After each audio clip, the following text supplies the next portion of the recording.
Hello students, good evening all.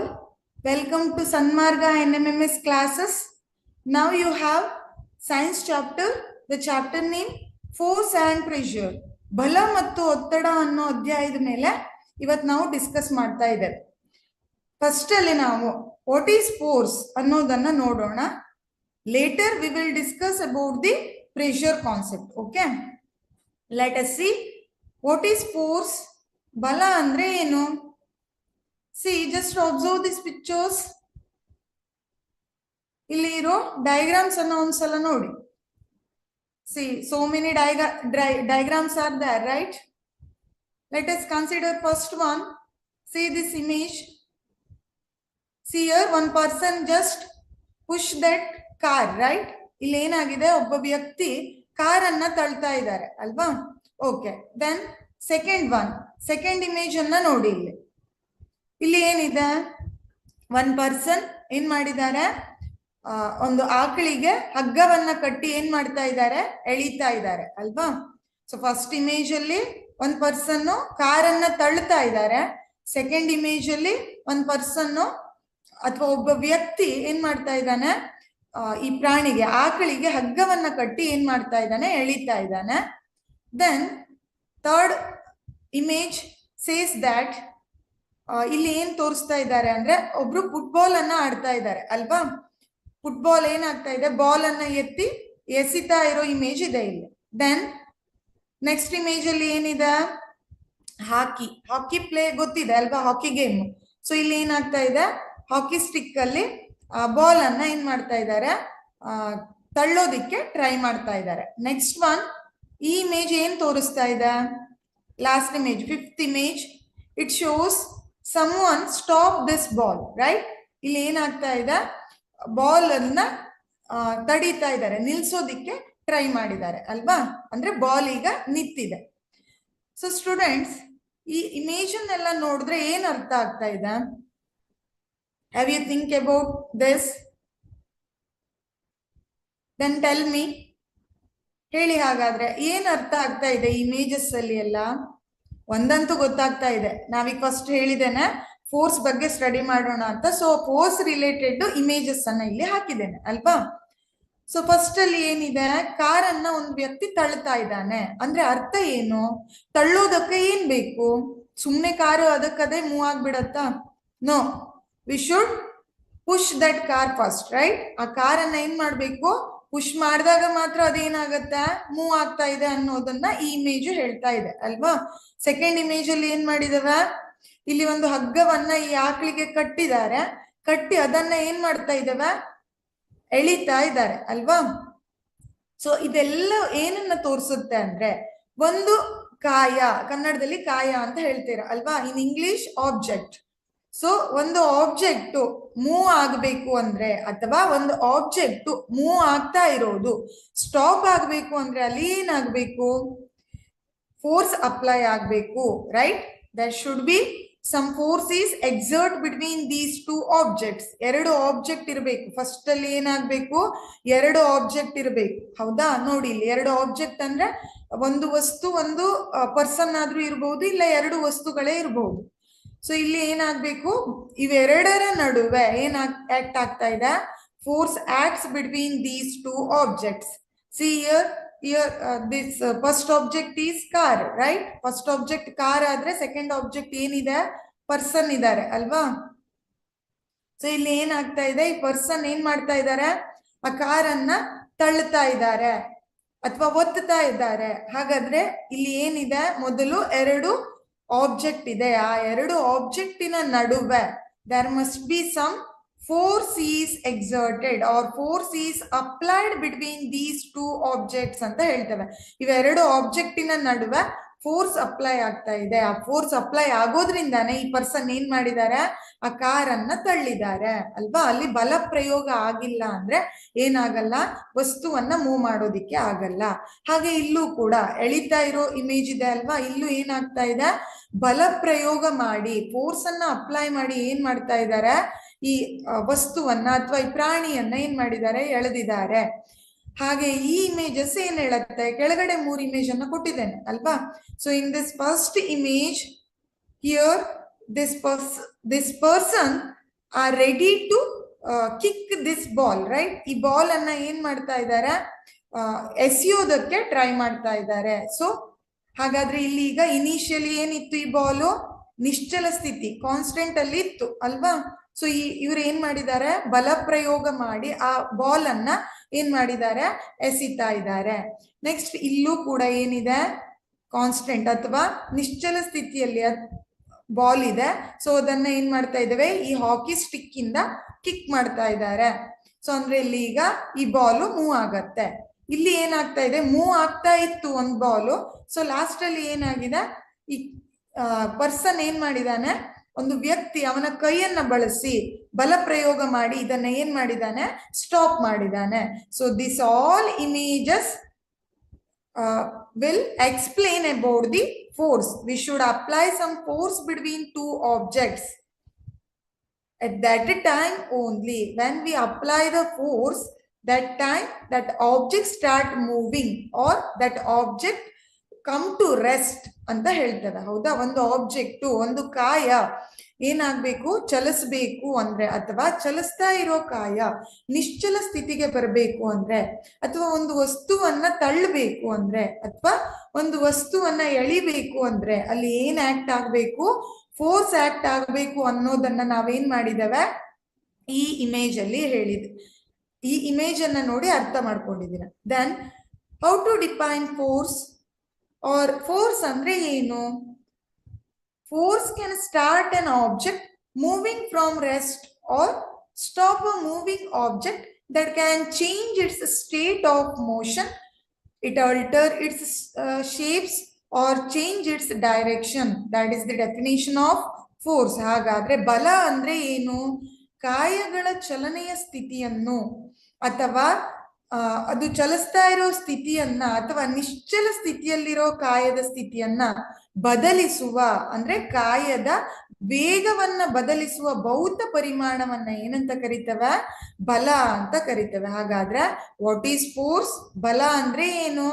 ಒಂದು ಕಾಯವು ನಿಶ್ಚಲ ಸ್ಥಿತಿಯಲ್ಲಿ ಇದ್ದು ಅದನ್ನ ಚಲಿಸುವಂತೆ ಮಾಡೋದು, ಅಥವಾ ನಿಶ್ಚಲ ಸ್ಥಿತಿಯಲ್ಲಿರುವ ಕಾಯವನ್ನ ಚಲಿಸೋದು, ಅಥವಾ ಕಾಯ ಚಲಿಸ್ತಾ ಇದ್ರೆ, ಒಂದು ಆಬ್ಜೆಕ್ಟ್ ಮೂವ್ ಆಗ್ತಾ ಇದ್ರೆ ಅದನ್ನ ಏನ್ ಮಾಡೋದು, ನಿಶ್ಚಲ ಸ್ಥಿತಿಗೆ ತರೋದಕ್ಕೆ ನಾವು ಏನು ಒಂದು ಭೌತ ಪರಿಮಾಣವನ್ನ ಇಲ್ಲಿ ಹಾಕ್ತಾ ಇದ್ದೇವೋ ಅದನ್ನ ಏನಂತ ಕರಿತೇವೆ, that is called force. Or force ಅನ್ನ ನಾವು ಹೀಗೂ ಕೂಡ ಹೇಳ್ಬೋದು. ಫೋರ್ಸ್ ಅಂದ್ರೆ ಏನು ಅಂದ್ರೆ ತಳ್ಳುವಿಕೆ ಅಥವಾ ಎಳೆಯುವಿಕೆಯನ್ನು ಬಲ ಅಂತ ಹೇಳ್ತೇವೆ. So push or pull on an object is called force. So ಇವೆರಡರಲ್ಲಿ ಯಾವ ಸ್ಟೇಟ್ಮೆಂಟ್ ಅನ್ನು ಕೂಡ ಯೂಸ್ ಮಾಡ್ತೇವೆ. ಇಲ್ಲಿ ನಾವು ಒಂದನ್ನ ಕನ್ಫರ್ಮ್ ಆಗಿ ತಿಳ್ಕೊಳ್ಬೇಕು. ಏನದು? ತಳ್ಳುವಿಕೆ ಅಥವಾ ಎಳೆಯುವಿಕೆಯನ್ನ ಮಾಡೋವಾಗ ಎರಡು ಕಾಯಗಳು ಇರಬೇಕು. ಎರಡು ಕಾಯಗಳ ನಡುವೆ ಈ ತಳ್ಳುವಿಕೆ ಮತ್ತೆ ಎಳೆಯುವಿಕೆ ಆಕ್ಟ್ ಆಗ್ತಾ ಇದೆ. ಸೊ ಹಾಗೆ ಆಕ್ಟ್ ಆಗ್ತಾ ಇರುವಾಗ ಏನಾಗತ್ತೆ, ತಳ್ಳೋದ್ರಿಂದ ಅಥವಾ ಎಳೆಯೋದ್ರಿಂದ ಏನಾಗತ್ತೆ, ಕಾಯದ ಸ್ಥಿತಿ ಬದಲಾವಣೆ ಆಗತ್ತೆ. ಅಂದ್ರೆ ಅದು ನಿಶ್ಚಲ ಸ್ಥಿತಿಯಲ್ಲಿದ್ರೆ ಚಲಿಸತ್ತೆ, ಅಥವಾ ಚಲಿಸ್ತಾ ಇದ್ರೆ ಅದೇನಾಗತ್ತೆ, ನಿಶ್ಚಲ ಸ್ಥಿತಿಗೆ ಬರುತ್ತೆ. ಹಾಗಾಗ್ಬೇಕು ಅಂದ್ರೆ ಅಲ್ಲಿ ಬಲ ಪ್ರಯೋಗ ಆಗ್ಬೇಕು. That is called force. ಈ ಇಮೇಜ್ ಅನ್ನ ನೋಡಿ, ಇಲ್ಲಿ ತಳ್ಳೋ ಇಮೇಜ್ ಅನ್ನ ಕೊಟ್ಟಿದ್ದೇನೆ. ಇಲ್ಲೊಂದು ಟ್ರಕ್ ಇದೆ, ಅದನ್ನ ತುಂಬಾ ಜನ ಸೇರಿ ಏನ್ ಮಾಡ್ತಾ ಇದ್ದಾರೆ, ತಳ್ತಾ ಇದ್ದಾರೆ. ಅಂದ್ರೆ ಇಲ್ಲಿ ಏನ್ ಅಪ್ಲೈ ಆಗ್ತಾ ಇದೆ, there must be some force is applied in between these two objects ಅಂತ ಹೇಳ್ತೇವೆ. ಎರಡು ಆಬ್ಜೆಕ್ಟ್ ಗಳ ನಡುವೆ ಬಲ ಪ್ರಯೋಗ ಆಗ್ತಾ ಇದೆ. ಅದ್ರ ಇಂದಾನೆ ಏನಾಗ್ತಾ ಇದೆ, ಈ ಆಬ್ಜೆಕ್ಟ್ ತಳ್ಳೋದ್ರಿಂದ ಮೂವ್ ಆಗತ್ತೆ ಅಂತ ಹೇಳ್ತೇವೆ. ಮೂವ್ ಆಗಿದೆ ಅಂದ್ರೆ ಅರ್ಥ ಏನು, ಇಲ್ಲಿ ಅದರ ಸ್ಥಿತಿ ಬದಲಾವಣೆ ಆಗಿದೆ. ಯಾವುದ್ರಿಂದ? Because of force. Here also ಎಳೆಯುವಿಕೆಗೆ ಎಕ್ಸಾಂಪಲ್ ಅನ್ನ ಇಮೇಜ್ ಅಲ್ಲಿ ತೋರಿಸಿದ್ದೇವೆ ಅಲ್ವಾ. ಇಲ್ಲಿ ಏನ್ ಆಗ್ತಾ ಇದೆ, ಹಗ್ಗ ಇದೆ. ಆ ಹಗ್ಗವನ್ನ ಫೋರ್ಸ್ಫುಲಿ ಏನ್ ಮಾಡ್ತಾ ಇದ್ದೇವೆ, ಎಳಿತಾ ಇದ್ದೇವೆ. ಅಂದ್ರೆ ಬಲ ಪ್ರಯೋಗ ಮಾಡಿ ಹಗ್ಗವನ್ನ ಇಲ್ಲಿ ಏನ್ ಮಾಡ್ತಾ ಇದ್ದಾರೆ, ವ್ಯಕ್ತಿಗಳು ಎಳಿತಾ ಇದ್ದಾರೆ. ಹಾಗೆ ಎಳೆಯೋದ್ರಿಂದ ಏನಾಯ್ತು, ಆ ಹಗ್ಗದ ಸ್ಥಿತಿ ಬದಲಾಯ್ತು. ಹೌದಾ, ನಿಶ್ಚಲ ಸ್ಥಿತಿಯಲ್ಲಿರೋದು ಚಲಿಸೋದಕ್ಕೆ ಸ್ಟಾರ್ಟ್ ಆಯ್ತು ಅಂತ ಹೇಳ್ತೇವೆ. ಸೊ ಇವೆಲ್ಲ ಯಾವುದನ್ನ ಎಕ್ಸ್ಪ್ಲೇನ್ ಮಾಡತ್ತೆ ಅಂದ್ರೆ ವಾಟ್ ಈಸ್ ಫೋರ್ಸ್ ಅನ್ನೋದನ್ನ ನಾವು ಇಲ್ಲಿ ತಿಳ್ಕೊಳ್ತೇವೆ. ಹಾಗಾದ್ರೆ ಬಲ ಅಂದ್ರೆ ಏನು? ತಳ್ಳುವಿಕೆ ಅಥವಾ ಎಳೆಯುವಿಕೆಯಿಂದ ಕಾಯದ ಚಲನೆಯ ಸ್ಥಿತಿ ಬದಲಾಗೋದನ್ನ ನಾವು ಏನಂತ ಕರಿತೇವೆ? ಬಲ ಅಂತ ಕರಿತೇವೆ. Push or pull an object with the help of an external force ಅಂತ ಹೇಳ್ತೇವೆ. So these all about the concept of statement of force. Next we will see some more concept related to force. ಹಾಗಾದ್ರೆ ಈಗ ನಾನು ಹೇಳಿದೆ, ಒಂದು ವಸ್ತು ಏನಿದೆ ನಿಶ್ಚಲ ಸ್ಥಿತಿಯಲ್ಲಿ ಇತ್ತು, ಅದನ್ನ ನಾವೇನ್ ಮಾಡಿದ್ದೇವೆ? ಬಲ ಪ್ರಯೋಗ ಮಾಡಿ ಅಥವಾ ಫೋರ್ಸ್ ಅನ್ನ ಆಕ್ಟ್ ಮಾಡಿ ಏನ್ ಮಾಡಿದ್ದೇವೆ? ಅದರ ಸ್ಥಿತಿಯನ್ನ ಬದಲಾಯಿಸಿದ್ದೇವೆ ಅಂತ ನೋಡಿದ್ವಿ ಅಲ್ವಾ? ಹಾಗಾದ್ರೆ ಬಲ ಅನ್ನೋದು ಇದು ಸದಿಶ ಪರಿಮಾಣನೋ ಅಥವಾ ಅದಿಶ ಪರಿಮಾಣನೋ, ಅಥವಾ force is whether it is vector quantity or it is a scalar quantity? Force ಅನ್ನೋದು ವೆಕ್ಟರ್ ಕ್ವಾಂಟಿಟಿನೋ ಅಥವಾ ಸ್ಕೇಲಾರ್ ಕ್ವಾಂಟಿಟಿನೋ? ಹೇಗೆ ಹೇಳ್ತೀರಾ ಸ್ಕೇಲಾರ್ ವೆಕ್ಟರ್ ಅನ್ನೋದನ್ನ? ಸ್ಕೇಲಾರ್ ಅಂದ್ರೆ ಏನಿರ್ಬೇಕು ಅಲ್ಲಿ? ಅದರ ವೇಟ್ ರಿಲೇಟೆಡ್ ಆಗಿ ಹೇಳ್ತಾ ಇರ್ತೇವೆ ಅಲ್ವಾ? ಅಥವಾ ಎಷ್ಟು ಅಮೌಂಟ್ ಆಫ್ ಫೋರ್ಸ್ ಅಪ್ಲೈ ಆಗ್ತಾ ಇದೆ ಅನ್ನೋದನ್ನ ಹೇಳ್ತೇವೆ. ಅದು ಏನ್ ಹೇಳ್ತೇವೆ ಅದನ್ನ? ಸ್ಕೇಲಾರ್ ಅಂದ್ರೆ ಬರೀ ಅದು ಪರಿಮಾಣವನ್ನ ಅಷ್ಟೇ ಹೇಳುತ್ತೆ. ಹಾಗಾದ್ರೆ ವೆಕ್ಟರ್ ಅಂದ್ರೆ ಏನು? ಸದಿಶ ಪರಿಮಾಣ ಅಂದ್ರೆ ಏನು? ಅದು ಅಲ್ಲಿ ಏನ್ ಹೇಳ್ಬೇಕು? ಅದರ ವೇಟ್ ಅಂದ್ರೆ ಎಷ್ಟು ಪ್ರಮಾಣದ ಬಲ ಪ್ರಯೋಗ ಆಗ್ತಾ ಇದೆ ಅನ್ನೋದರ ಜೊತೆಗೆ ಈ ಬಲ ಪ್ರಯೋಗ ಯಾವ ದಿಕ್ಕಲ್ಲಿ ಆಗ್ತಾ ಇದೆ ಅನ್ನೋದನ್ನು ಕೂಡ ಏನು ಅದು ಹೇಳ್ಬೇಕು. ಹೌದಾ? ಸೊ ಇಲ್ಲಿ ಏನು ಹೇಳ್ತೇವೆ? ಬಲದ ಪ್ರಮಾಣ ಅಂದ್ರೆ ಎಷ್ಟು ಅಮೌಂಟ್ ಆಫ್ ಫೋರ್ಸ್ ಅಪ್ಲೈ ಆಗ್ತಾ ಇದೆ, ಹಾಗೆ ಬಲದ ದಿಕ್ಕು. ಸೊ ಇವೆರಡನ್ನು ಹೇಳ್ತಾ ಇರೋದ್ರಿಂದ ಇಲ್ಲಿ ನಾವು ಇದನ್ನ ಬಲವನ್ನ ಏನಂತ ಹೇಳ್ತೇವೆ? ಇದನ್ನ ಸದಿಶ ಪರಿಮಾಣ ಅಂತ ಹೇಳ್ತೇವೆ. ಬಲ ಒಂದು ಸದಿಶ ಪರಿಮಾಣ, ಅಥವಾ ಇಂಗ್ಲಿಷ್ ಅಲ್ಲಿ force is an vector quantity ಅಂತ ಹೇಳ್ತೇವೆ ಅಲ್ವಾ? ಇಂಗ್ಲಿಷ್ ಅಲ್ಲಿ ವೆಕ್ಟರ್, ಕನ್ನಡದಲ್ಲಿ ಸದಿಶ ಅಂತ ಹೇಳ್ತೇವೆ. ಸೊ ಇದರ ಅರ್ಥ ಏನು? ಬಲದ ಪ್ರಮಾಣ ಅಂದ್ರೆ ಈಗ ಎಲ್ಲ ಸಲನು ನಾವು ಒಂದೇ ಪ್ರಮಾಣದ ಬಲವನ್ನ ಬಳಸ್ತೇವಾ? ನೋಡಿ ಇಲ್ಲಿ ಒಂದು ದೊಡ್ಡ ಟ್ರಕ್ ಇದೆ. ಸೊ ಅದಕ್ಕೆ ಏನ್ ಆಗ್ತಾ ಇದೆ? ಬಲ ಪ್ರಯೋಗ ಜಾಸ್ತಿ ಬೇಕು ಅದನ್ನ ತಳ್ಳೋದಿಕ್ಕೆ ಅಲ್ವಾ? ಒಂದು ವ್ಯಕ್ತಿಯಿಂದ ಇಷ್ಟು ದೊಡ್ಡ ಟ್ರಕ್ ಅನ್ನ ತಳ್ಳೋದಿಕ್ಕಾಗತ್ತಾ? ಇಲ್ಲ. ಅದಕ್ಕಾಗಿ ಏನನ್ನ ನಾವು ನೋಡ್ಬೋದು? ತುಂಬಾ ಪರ್ಸನ್ಸ್ ಅಂದ್ರೆ ಬಹಳ ವ್ಯಕ್ತಿಗಳು ಸೇರಿ ಜಾಸ್ತಿ ಭಾರ ಇರೋ ಟ್ರಕ್ ಅನ್ನ ಏನ್ ಮಾಡ್ತಾ ಇದ್ದಾರೆ? ತಳ್ಳುತ್ತಾ ಇದ್ದಾರೆ. ಅಂದ್ರೆ ಇಲ್ಲಿ ಬಲದ ಪ್ರಮಾಣ ಏನಿದೆ? ಜಾಸ್ತಿ ಇದೆ ಅಂತ ಹೇಳ್ತೇವೆ. ಜಾಸ್ತಿ ಪ್ರಮಾಣದ ಬಲ ಆಕ್ಟ್ ಆಗ್ತಾ ಇದೆ. ಸೊ ಇಲ್ಲಿ ಜಾಸ್ತಿ ಬಲದ ಪ್ರಮಾಣ ಬೇಕು ಅಲ್ವಾ? ಯಾಕೆ?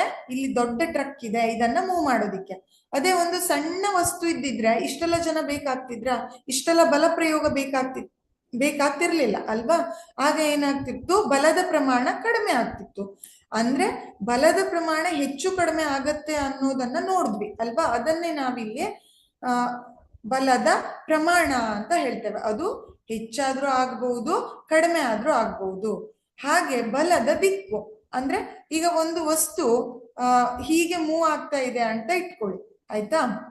ಸೊ ಅದನ್ನ ನಾವು ಉಲ್ಟಾ ಮೂವ್ ಮಾಡ್ಬೇಕು ಅಂದ್ರೆ ಏನ್ ಮಾಡ್ತೇವೆ? ವಿರುದ್ಧ ದಿಕ್ಕಲ್ಲಿ ಬಲ ಪ್ರಯೋಗ ಮಾಡ್ತೇವೆ ಅಲ್ವಾ? ಹಾಗಲ್ಲಿ ಏನಾಯ್ತು? ದಿಕ್ಕು ಬದಲಾಯ್ತು. ಅದೇ ಅದು ಉಲ್ಟಾ ಹೀಗೆ ಮೂವ್ ಆಗ್ತಿತ್ತು ಅಂದ್ರೆ ಅದನ್ನ ಏನ್ ಮಾಡ್ಬೇಕು? ಈ ಕಡೆ ತರಬೇಕು ಅಂದ್ರೆ ನಾವೇನ್ ಮಾಡ್ತೇವೆ? ಬಲ ಪ್ರಯೋಗವನ್ನ ಹೀಗ್ ಮಾಡ್ತೇವೆ ಅಲ್ವಾ? ಅಂದ್ರೆ ಅರ್ಥ ಏನು? ಈಗ ಬಲದ ದಿಕ್ಕು ಬದಲಾಯ್ತು ಅಂದ್ಮೇಲೆ ಬಲದ ದಿಕ್ಕು ಕಾನ್ಸ್ಟೆಂಟ್ ಅಲ್ಲ, ನಿಶ್ಚಲ ಅಲ್ಲ, ಇದು ಬದಲಾಗ್ತಾ ಇರತ್ತೆ ಅನ್ನೋದನ್ನ ಹೇಳ್ತೇವೆ. ಹೌದಾ? ಹಾಗಾದ್ರೆ ಬಲಕ್ಕೆ ಒಂದಿಷ್ಟು ಪ್ರಮಾಣ ಕೂಡ ಇದೆ, ಹಾಗೆ ಅದನ್ನ ನಾವು ದಿಕ್ಕನ್ನು ಕೂಡ ಬದಲಾಯಿಸ್ತೇವೆ. ಇವು ಎರಡನ್ನ ಇಟ್ಕೊಂಡು ನಾವು ಅದು ಸ್ಕೇಲಾರೋ ಅಥವಾ ವೆಕ್ಟರೋ ಅಂತ ಹೇಳ್ತೇವೆ. Whether that force is scalar or it is vector. How to say that? With the help of magnitude and direction. So here the force having both magnitude and direction, that's why we consider here force is a vector quantity. ಅವೆರಡರ ಮೇಲೆ ನಾವೇನ್ ಹೇಳ್ತಾ ಇದ್ದೇವೆ? ಬಲ ಒಂದು ಸದಿಶ ಪರಿಮಾಣ ಅಂತ ಹೇಳ್ತೇವೆ. ಸೊ ಇದನ್ನ ನೆನ್ಪಿಟ್ಕೊಳ್ಳಿ. ಹಾಗಾದ್ರೆ ಬಲದ ಏಕಮಾನ ಏನು? ನಮಗ್ ಗೊತ್ತಿದೆ ಎಲ್ಲ ಫಿಸಿಕಲ್ ಕ್ವಾಂಟಿಟೀಸಿಗೆ ಅಥವಾ ಏನ್ ಹೇಳ್ತೇವೆ ನಾವು ಇಲ್ಲಿ ಏಕಮಾನ ಅಥವಾ ಬಲ ಅನ್ನೋದು ಏನಿದು ಒಂದು ಪರಿಮಾಣ, ಹೌದಾ? ಅದಕ್ಕೆ ಏನ್ ಬೇಕು? ಏಕಮಾನ ಬೇಕು. ಸೊ ಆ ಏಕಮಾನವನ್ನ ಬಳಸಿ ನಾವು ಇಷ್ಟು ಪ್ರಮಾಣದ ಬಲ ಪ್ರಯೋಗ ಆಗಿದೆ ಅನ್ನೋದನ್ನ ಹೇಳ್ತೇವೆ. ಹಾಗಾದ್ರೆ ಈ ಬಲದ ಏಕಮಾನ ಏನು? What is the unit of force? We will see what is the unit of force. ಫೋರ್ಸಿನ ಯೂನಿಟ್ ಏನು ಅನ್ನೋದನ್ನ ನಾವೀಗ ನೋಡ್ತಾ ಇದ್ದೇವೆ, ಆಯ್ತಾ? ನೋಡಿ, ಇಲ್ಲಿ ಯೂನಿಟಿನ ಬಗ್ಗೆ ನೀವು ಕಲ್ತ್ಕೊಂಡಿದ್ದೀರಾ ಅಲ್ವಾ? ನಾವೇನ್ ಮಾಡ್ತೇವೆ, ಲೆಂತ್ ಅನ್ನ, ಹೌದಾ, ಉದ್ದವನ್ನ ಅಳಿಯುವಾಗ ಯಾವ್ದ್ರಲ್ಲಿ ಅಳಿತೀರಾ? ಉದ್ದವನ್ನ ನಾವು ಮೀಟರ್ ಅಲ್ಲಿ ಅಳಿತೇವೆ. ಹಾಗೆ ನೀವು ಎಷ್ಟು ಕೆಜಿ ಇದ್ದೀರಾ ಅಥವಾ ನಿಮ್ಮ ವೇಟ್ ಎಷ್ಟು ಅಂತ ಕೇಳ್ತಾರೆ. ನೀವು ಎಷ್ಟು ತೂಕ ಇದ್ದೀರಾ ಅಂತ ಹೇಳುವಾಗ ಏನಂತ ಹೇಳ್ತೀರಾ? ನಾನು ಇಷ್ಟು ಕೆಜಿ ಇದ್ದೇನೆ, 42 ಕೆಜಿ ಇದ್ದೇನೆ, 32 ಕೆಜಿ ಇದ್ದೇನೆ ಅಂತ ಹೇಳ್ತೀರಾ, ಹೌದಾ? ಯಾವುದ್ರ ಮೇಲೆ ಡಿಪೆಂಡ್ ಆಗಿರುತ್ತೆ ಹಾಗೆ ಹೇಳುವಾಗ? It depends upon the unit. ಯೂನಿಟ್ಟಿನ ಮೇಲೆ ಏನಾಗಿದೆ, ಇದು ಅವಲಂಬನೆಯಾಗಿ ಇದೆ. ಅದನ್ನೇ ನಾವು ಏನಂತ ಹೇಳ್ತೇವೆ? ಬಲದ ಏಕಮಾನ ಅಂತ ಹೇಳ್ತೇವೆ, ಹೌದಾ? ಬಲದ ಏಕಮಾನ ಅಂತ ಹೇಳ್ತೇವೆ. ಹಾಗಾದ್ರೆ ಬಲವನ್ನ ಯಾವ ಏಕಮಾನದಿಂದ ಹೇಳ್ತೇವೆ, ಅದನ್ನ ಹೇಗೆ ಬರೆಯೋದು ಅನ್ನೋದನ್ನ ನೋಡಿ. ಇಲ್ಲಿ the SI unit of force is newton. It's very very important, you should know this. Okay, ಬಲದ ಏಕಮಾನ ಏನು? ನ್ಯೂಟನ್ ಅನ್ನೋ ಏಕಮಾನದಿಂದ ಏನ್ ಮಾಡ್ತೇವೆ? ಬಲವನ್ನ ಅಳಿತೇವೆ. ಅದನ್ನ ನಾವು it is symbolized as N ಅಂತ ಬರೆದು ತೋರಿಸ್ತೇವೆ. For example, 5 newton is acted in one object ಅಂತ ಹೇಳ್ತೇವೆ. ಸೊ ಇದನ್ನ ಫೋರ್ಸ್ ಈಸ್ 5 ನ್ಯೂಟನ್ ಅಂತ ಹೇಳ್ತೀರಾ. ನ್ಯೂಟನ್ ಅನ್ನೋದು ಏನಿದು? ಇದರ ಏಕಮಾನ. ಅದನ್ನ ಎನ್ ಅನ್ನೋ ಸಂಕೇತವನ್ನ ಬಳಸಿ ಬರಿತೇವೆ. ಹಾಗಾದ್ರೆ ಈಗ ಏಕಮಾನ ಗೊತ್ತಾಯ್ತು ಅಲ್ವಾ? ಯಾಕೆ ಇದನ್ನ ನ್ಯೂಟನ್ ಅಂತಾನೆ ಬರಿತೇವೆ? What is the reason behind this? See here, the Newton unit is named in honor of Isaac Newton. He works on classical mechanics and particularly his second law of motion ಅಂತ ಹೇಳ್ತೇವೆ. ಈ ಏಕಮಾನವನ್ನ Newton ಅಂತಾನೆ ಯಾಕೆ ಇಟ್ಟಿದ್ದೇವೆ ಅಂದ್ರೆ, ಈ ಏಕಮಾನವನ್ನ sir Isaac Newton ಅನ್ನೋ ವಿಜ್ಞಾನಿ ಏನ್ ಮಾಡಿದ್ದಾರೆ? ಕಂಡುಹಿಡಿದಿದ್ದಾರೆ. ಹೇಗೆ ಕಂಡುಹಿಡಿತಾರೆ ಅಂದ್ರೆ, ಈ ವಿಜ್ಞಾನಿ ನ್ಯೂಟನ್ ಅನ್ನೋ ವಿಜ್ಞಾನಿ ಇದ್ದಾರೆ ಅಲ್ವಾ, ಇವರು ಬಲಕ್ಕೆ ಏಕಮಾನವನ್ನ ಕಂಡುಹಿಡಿಯುವಾಗ ಕೆಲವೊಂದು ಎಕ್ಸ್ಪೆರಿಮೆಂಟ್ ಅನ್ನ ಮಾಡ್ತಾರೆ, ಪ್ರಯೋಗವನ್ನ ಮಾಡ್ತಾರೆ. ಅಲ್ಲಿ ಅದರ ಪ್ರಕಾರ ಇವರು ಏನ್ ಮಾಡಿದ್ದಾರೆ? 3 ನಿಯಮಗಳನ್ನ ಕೊಟ್ಟಿದ್ದಾರೆ, ಆಯ್ತಾ? ಈ ನಿಯಮದ ಬಗ್ಗೆ ನೀವು ಬೇರೆ ಅಧ್ಯಾಯದಲ್ಲಿ ಕಲಿತೀರಾ. ಆದ್ರೆ ನಮ್ಗಿಲ್ಲಿ ಏನ್ ಬೇಕು? ಬಲದ ಬಗ್ಗೆ ಬೇಕು, ಫೋರ್ಸ್ ಬಗ್ಗೆ ಬೇಕಲ್ವಾ? ಸೊ ಹಾಗೆ ಫೋರ್ಸ್ ಬಗ್ಗೆ ಇವರ 2ನೇ ನಿಯಮ ಇದೆ ಅಲ್ವಾ, ಸೆಕೆಂಡ್ ಲಾ. ಸೊ ಆ 2ನೇ ನಿಯಮದಲ್ಲಿ ಏನ್ ಮಾಡ್ತಾರೆ? ಫೋರ್ಸಿಗೆ ಇಕ್ವೇಶನ್ ಅನ್ನ ಕೊಟ್ಟಿದ್ದಾರೆ. ಇವರ 2ನೇ ನಿಯಮದಲ್ಲಿ ಬಲ ಅಥವಾ ಫೋರ್ಸ್ ಅಂತ ಹೇಳ್ತೇವಲ್ವಾ, ಅದಕ್ಕೆ ಏನ್ ಮಾಡಿದ್ದಾರೆ? ಇಕ್ವೇಶನ್ ಅನ್ನ ಹೇಳ್ತಾರೆ. So F is equal to M into A ಅಂತ ಹೇಳ್ತೇವೆ. M ಅಂದ್ರೆ ಏನು? ವಸ್ತುವಿನ ರಾಶಿ. A ಅಂದ್ರೆ ವೇಗೋತ್ಕರ್ಷ ಅಂತ ಹೇಳ್ತೇವೆ. ವೇಗೋತ್ಕರ್ಷ ಅಂದ್ರೆ ಏನು ಅಂತ ನಿಮ್ಗೆ ಗೊತ್ತಿದೆ ಅಲ್ವಾ? ಒಂದು ಆಬ್ಜೆಕ್ಟ್ ಇರುತ್ತೆ, ಆ ಆಬ್ಜೆಕ್ಟ್ ಅನ್ನ ನಾವು ದೂರ ಕಳಿಸೋದಕ್ಕೆ ಅದನ್ನ ತಳ್ಳುತ್ತೇವೆ, ಹೌದಾ? ಆ ತಳ್ಳೋದಿಕ್ಕೆ ನೀವು ಅದನ್ನ ಏನಂತ ಹೇಳ್ತೇವೆ? ತಳ್ಳಿದ ಮೇಲೆ ಏನಾಗುತ್ತೆ? ಅದರ ವೇಗ ಬದಲಾಗತ್ತೆ. ಮೊದಲು ನಿಶ್ಚಲ ಸ್ಥಿತಿಯಲ್ಲಿತ್ತು, ಆಮೇಲೆ ಚಲಿಸೋದಕ್ಕೆ ಸ್ಟಾರ್ಟ್ ಆಯ್ತು. ಅದನ್ನ ಏನಂತ ಕರಿತೇವೆ? ವೇಗೋತ್ಕರ್ಷ ಅಥವಾ ಬಲ, ಎಕ್ಸಲರೇಷನ್ ಅಂತ ಹೇಳ್ತೇವೆ. ಇಂಗ್ಲಿಷ್ ಅಲ್ಲಿ ವೇಗೋತ್ಕರ್ಷವನ್ನ ಎಕ್ಸಲರೇಷನ್ ಅಂತ ಹೇಳ್ತೇವೆ, ಹೌದಾ? ಸೊ ಇಲ್ಲಿ ನ್ಯೂಟನ್ ಅವರು 2ನೇ ನಿಯಮವನ್ನ ಸಾಧಿಸಿ ಅಲ್ಲಿ ಆ ನಿಯಮದ ಪ್ರಕಾರ ಏನ್ ಮಾಡಿದ್ದಾರೆ? ಬಲಕ್ಕೆ ಇಕ್ವೇಶನ್ ಅಥವಾ ಸೂತ್ರವನ್ನ ಕೊಟ್ಟಿದ್ದಾರೆ. F is equal to M into A ಅನ್ನೋದು ನ್ಯೂಟನ್ ನನ್ನ 2ನೇ ನಿಯಮದ ಪ್ರಕಾರ ಬಲದ ಸೂತ್ರ. It's very very important. ಇದರ ಮೇಲೆ NMMS ಅಲ್ಲಿ ಕ್ವಶನ್ಸ್ ಬರುತ್ತೆ. ಇದನ್ನು ಯೂಸ್ ಮಾಡಿ ಪ್ರಾಬ್ಲಮ್ ಅನ್ನು ಕೇಳ್ತಾರೆ, ಇಲ್ಲ ಅಂದ್ರೆ ಈ ಸೂತ್ರದ ಮೇಲೆ ಕೂಡ ಕ್ವಶನ್ ಬರುತ್ತೆ. ಸೊ ಸರಿಯಾಗಿ ನೆನ್ಪಿಟ್ಕೊಳ್ಳಿ. ಬಲದ ಏಕಮಾನ newton. SI unit of force is newton. Why we called it as Newton? Because Sir Isaac Newton is invented this by using his second law of force ಅಂತ ಹೇಳ್ತೇವೆ. ಬಲದ ಎರಡನೇ ನಿಯಮವನ್ನ ತೆಗೆದುಕೊಂಡು ಬಲಕ್ಕೆ ಏಕಮಾನ ಮತ್ತು ಬಲದ ಸೂತ್ರವನ್ನ ಏನ್ ಮಾಡ್ತಾರೆ ಇವರು ಕೊಟ್ಟಿದ್ದಾರೆ. ಹಾಗಾದ್ರೆ ಸೂತ್ರ ಏನ್ ಹೇಳತ್ತೆ? F is equal to M into A. M ಅಂದ್ರೆ ಕಾಯದ ರಾಶಿ, ಹಾಗೆ ಎ ಅಂದ್ರೆ ವೇಗೋತ್ಕರ್ಷ ಅಥವಾ ಎಕ್ಸಲರೇಷನ್ ಅಂತ ಹೇಳ್ತೇವೆ. So finally he gave the unit for force, that is F is in Newton ಅಂತ ಹೇಳ್ತೇವೆ. ಸೊ ಈ ಸೂತ್ರವನ್ನ ಕೊಟ್ಟು ಇದಕ್ಕೆ ಏನ್ ಮಾಡಿದ್ದಾರೆ? ಏಕಮಾನವನ್ನ ಕೊಟ್ಟಿದ್ದಾರೆ. ನ್ಯೂಟನ್ ಅನ್ನೋ ಏಕಮಾನವನ್ನ ಬರೀತೇವೆ.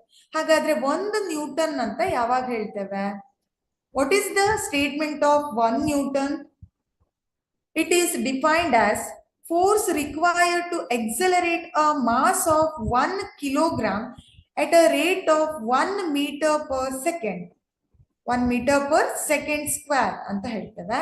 ಸೊ ಹಾಗಾದ್ರೆ 1 ನ್ಯೂಟನ್ ಬಲ ಇದೆ ಅಂದ್ರೆ ಅಲ್ಲಿ 1 kg ರಾಶಿಯ ಕಾಯವನ್ನು 1 ಮೀಟರ್ ಪರ್ ಸೆಕೆಂಡ್ ಸ್ಕ್ವೇರ್ ವೇಗೋತ್ಕರ್ಷಗೊಳಿಸಲು ಕೊಡುವ ಬಲವನ್ನ ಏನಂತ ಕರಿತೇವೆ? ನ್ಯೂಟನ್ನ 1 ನ್ಯೂಟನ್ ಅಥವಾ ನ್ಯೂಟನ್ ಬಲ ಅಂತ ಹೇಳ್ತೇವೆ. So 1 newton is equal to 1 metre divided by 1 kg per 1 metre per second square ಅಂತ ಹೇಳ್ತೇವೆ. 1 kg. ಹಾಗಾದ್ರೆ 1 ನ್ಯೂಟನ್ ಅನ್ನ 1 kg divided by 1 metre second square. ಇದು ಮೇಲ್ಗಡೆ ಹೋದ್ಮೇಲೆ ಪರ್ ಅಂತ ಆಗತ್ತೆ, ಗೊತ್ತಿದೆ ಅಲ್ವಾ?